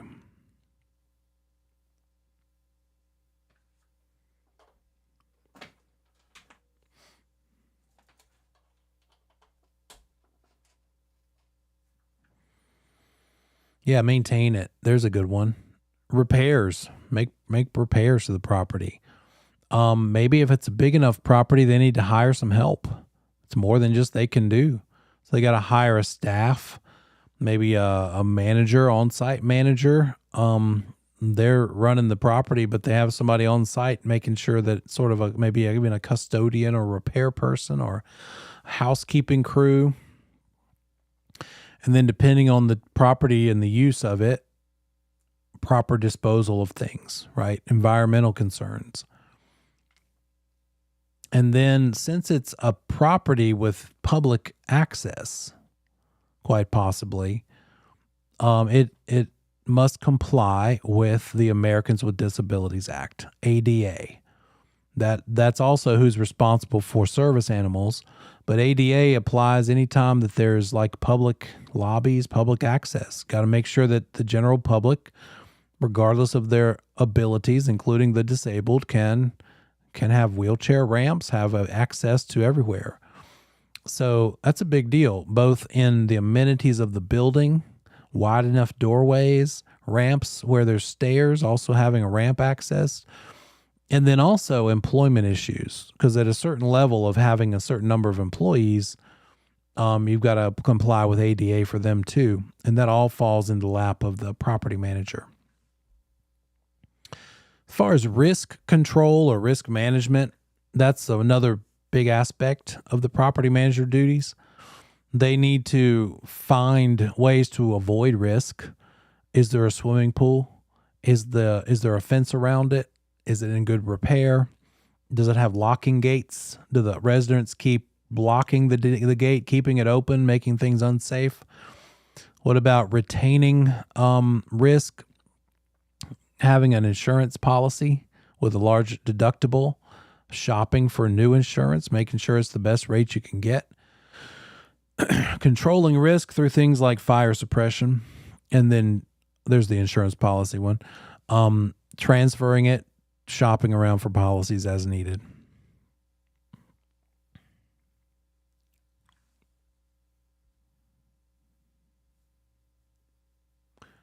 And then finally, a little bit of math to calculate the commission you could earn as a property manager. It's pretty basic. It's kind of like the same as how much you could earn selling a property. It's just a little different, but it looks kind of like this. The monthly rent you collect, you're earning a portion of it, a percentage of it. So maybe you make 9% of however much the rent is. Your property management fee is 9% of the monthly rent. So you collect $25.25 per month. You earn 9% of that. You get $227.50. And maybe it's 100 units. So you're going to make 100 times that over the time, right? So that monthly commission over 12 months means on this particular property, you're making $2,700 annually on this one. And that times 10 of them is now $27,270. So just pretty simple. There's just two T formulas there. If you like the straight line formulas, they're there for you as well.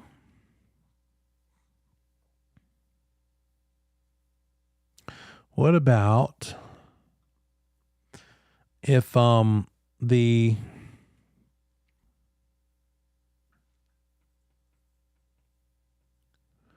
monthly rent is $1,500 a month. Property manager charges 8% to manage this property.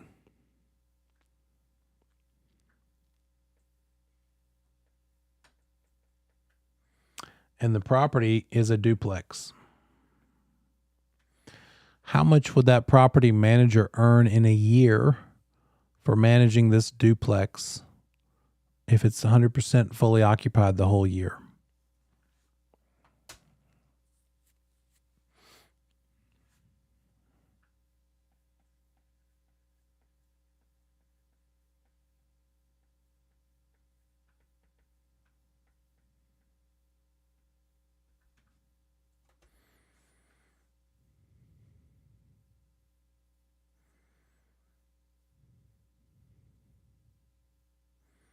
Duplex gets rented for $1,500 per unit per side.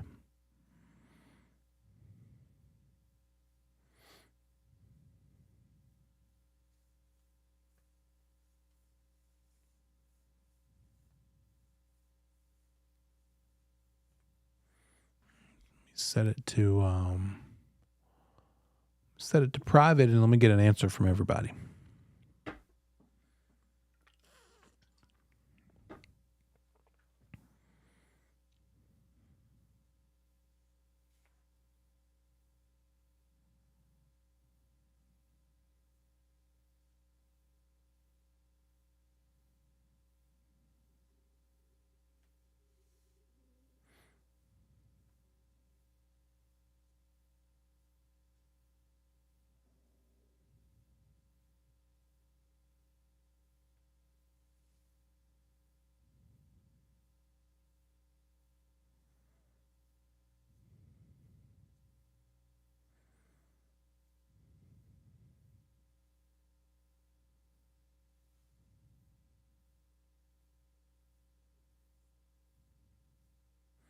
Almost done. Need a couple more.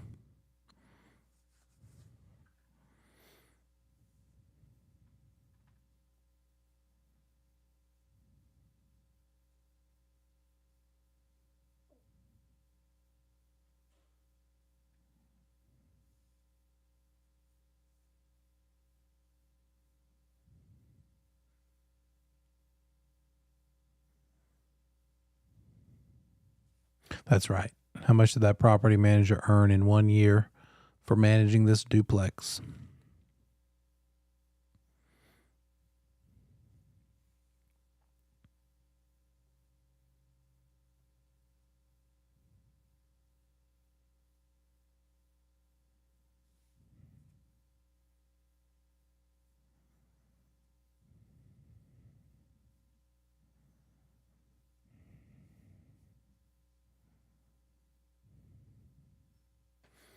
So it's a duplex. That's one thing.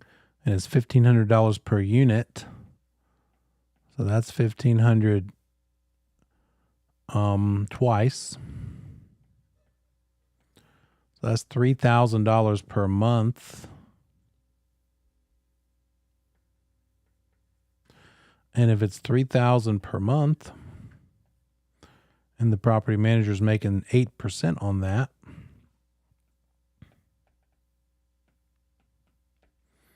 that's $240 that they earn in 1 month. And then since we're asking for it per year, just multiply that by 12. So just be able to handle that sort of thing. 2880. Good job for the whole year for that particular unit. Well, look out for things like that. They'll give you a per unit, and then they might say it's a duplex. Or if they said it's a triplex, now you multiply by 3 instead of 2. Or quad. Fourplex, perhaps. All right, guys. That is property management. Goes by pretty quick. Let's get into fair housing a little bit with the time we have left.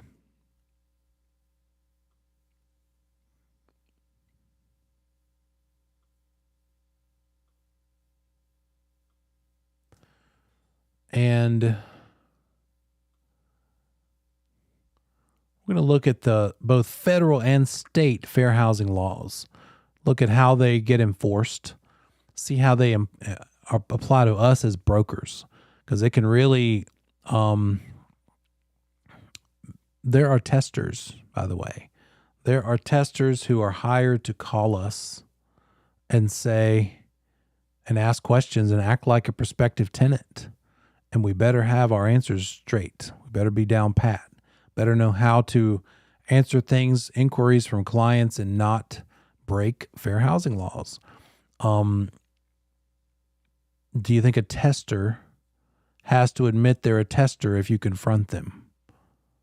You sound fake. Are you really the police? Are you really the tester? You got to tell me if I ask you. No, that's only on TV. I don't even know if it's real life if they have to tell. But they don't have to tell in this life. They could be liars. That's sort of the whole point, right? Keeping people in check. So we will look at those classes that are protected, and we'll talk about the ADA and talk about sexual harassment. So a lot of what you have to know with this chapter is when the different categories became protected. They weren't all at once. Didn't all happen at once. It all started just after the Civil War. The first one was race. So civil rights laws affect the real estate industry because we're expected to give everybody a similar access to real estate property, right? Everybody should have a same choices, access to the same choices.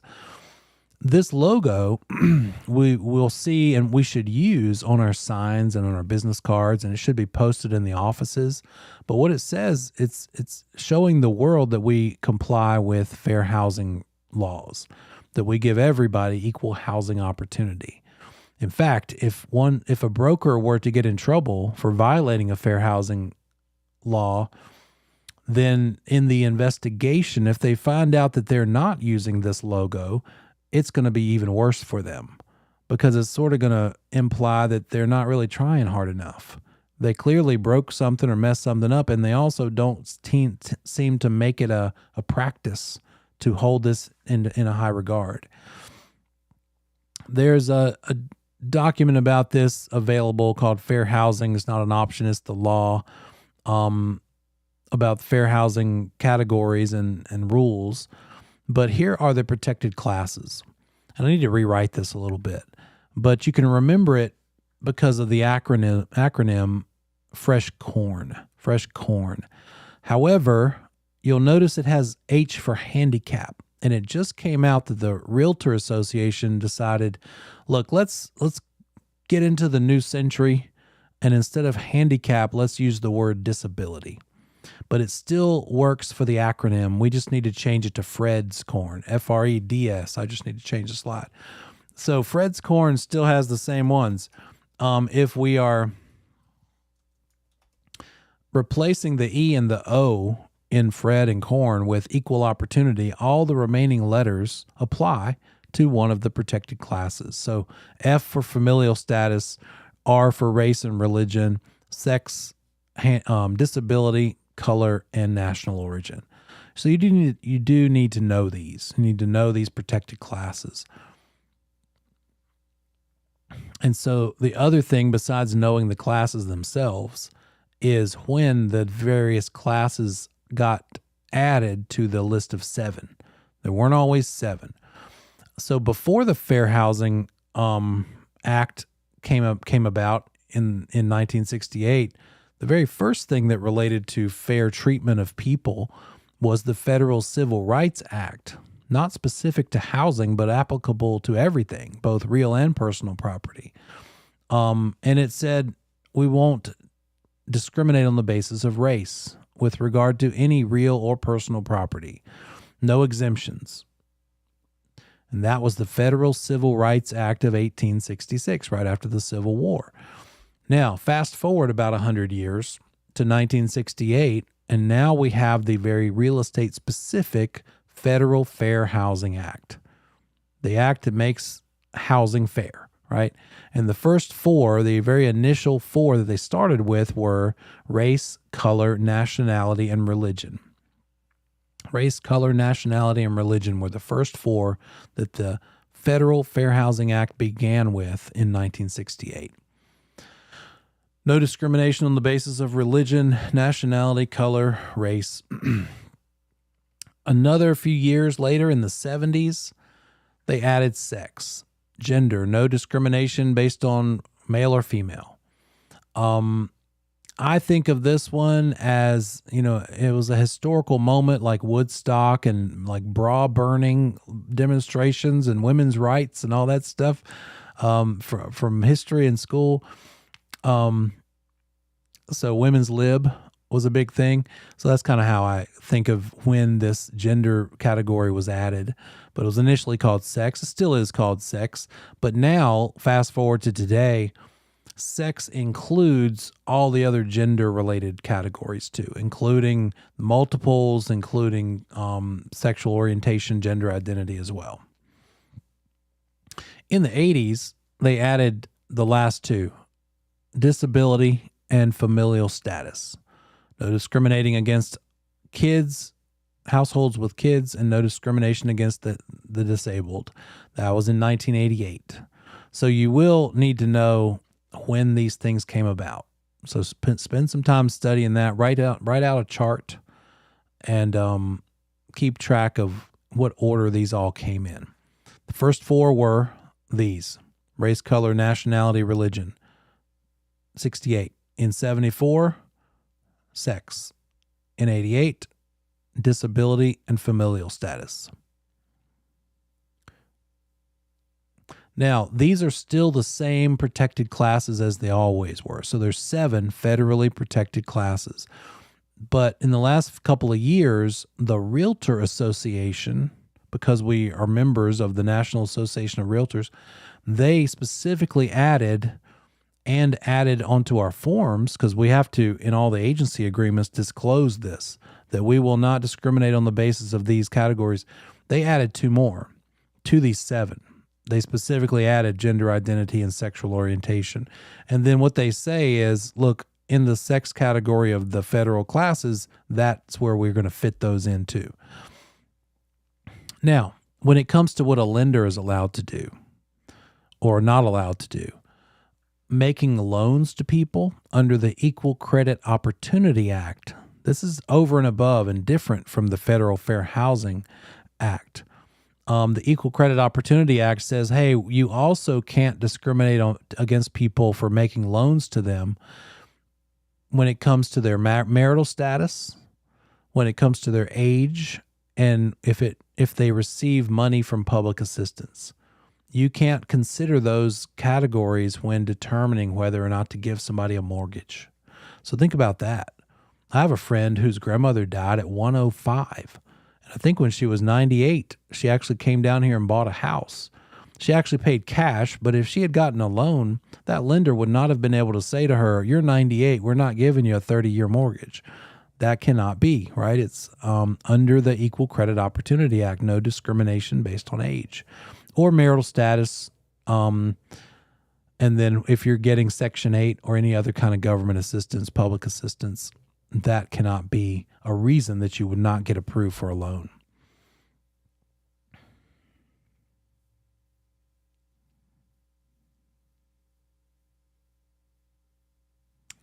So the things that are prohibited under the fair housing laws, telling somebody they can't live somewhere based on a protected class, And if somebody calls you saying, I want to rent, do you have a place for rent, or is that place still for sale?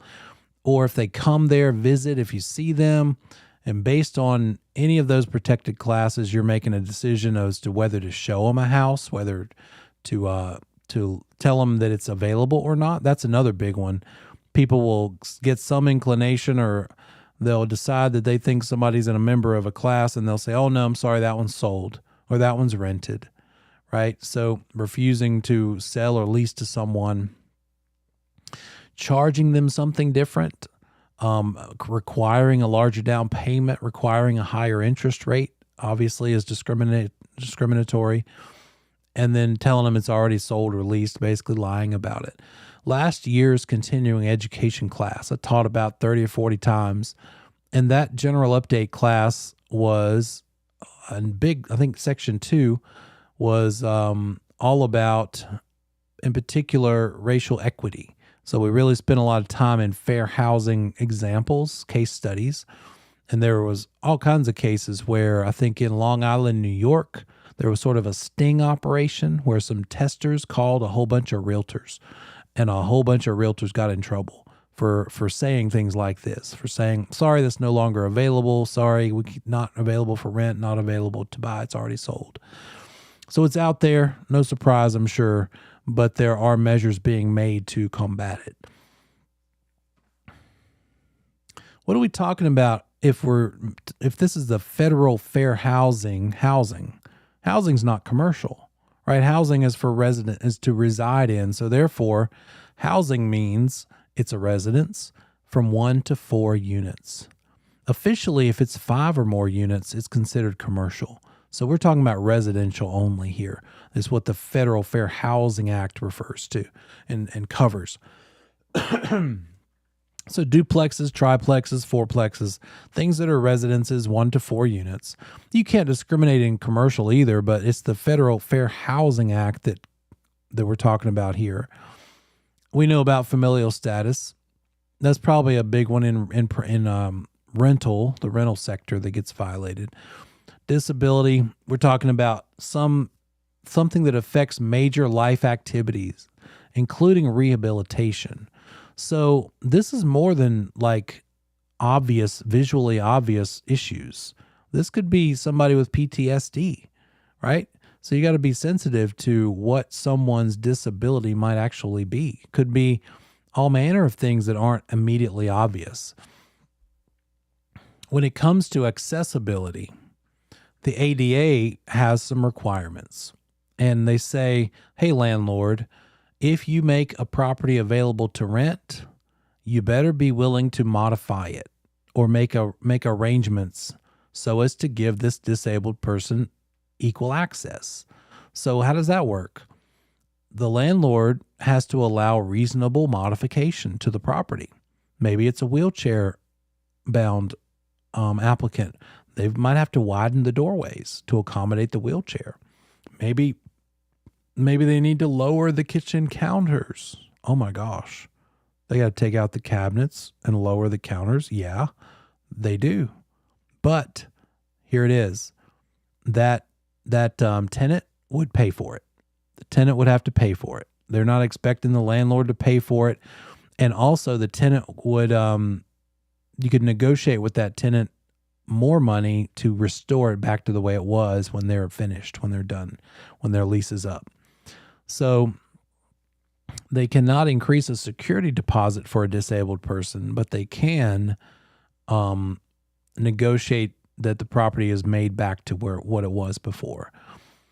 But they do have to allow reasonable modifications, and the tenant would pay for those modifications. There's, I believe it's in Cary, Cary, North Carolina, a post office that has like a lot of stone steps. It's hard to get to, and it'd be next to impossible to make like a wheelchair access ramp solution. So they've changed their procedure instead of their accommodations. So when somebody needs to access their P.O. box, they just pull up to a certain parking space and honk the horn, and then an employee comes out, gets their key, empties the box, and brings it to them. So you've either got to adjust the property or adjust the process, right, to accommodate. Could be one or the other. Now, this one's weird. There are some exemptions to the fair housing laws. What does this mean?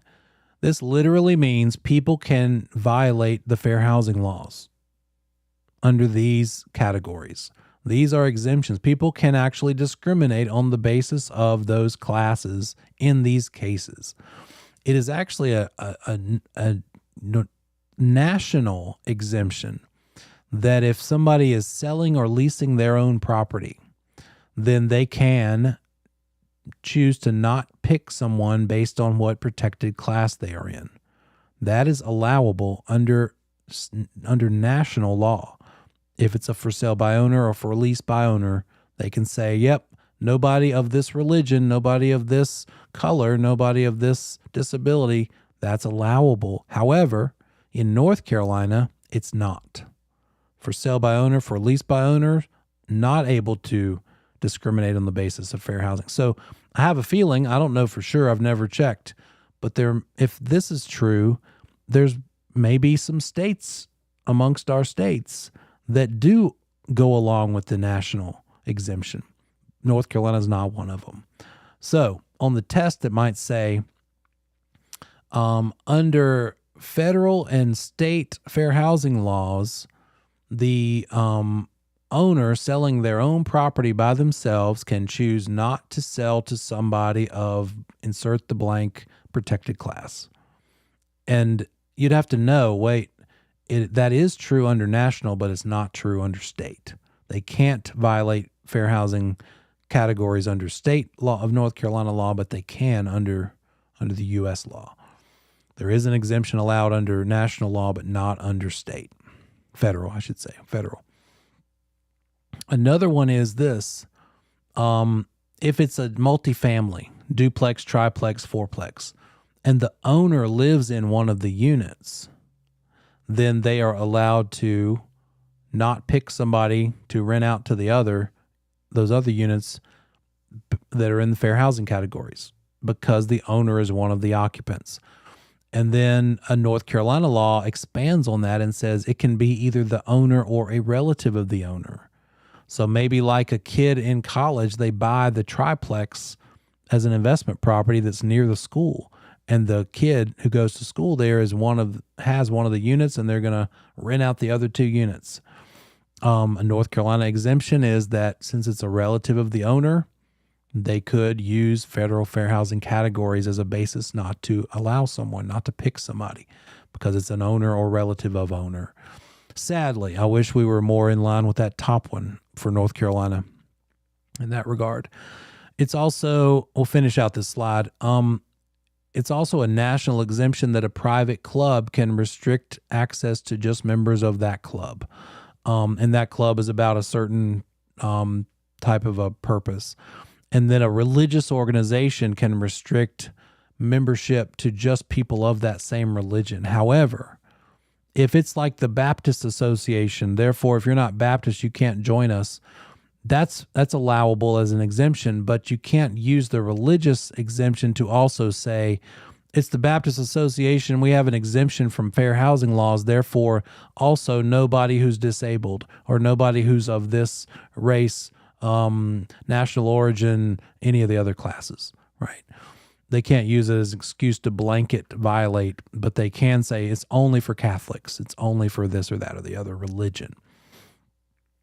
And then in North Carolina, the last one there is you can still have all girl dorms, all boy dorms. So student housing based on gender is allowable under North Carolina exemptions to fair housing laws. We're about halfway through fair housing, so we'll finish that up tomorrow and keep on moving through. This is chapter 16, I believe, 17. So we're just going to keep marching forward, 17, 18, 19, I think 20 or 21 might be the last one. So keep at it, guys, and I look forward to seeing you tomorrow. Have a good night.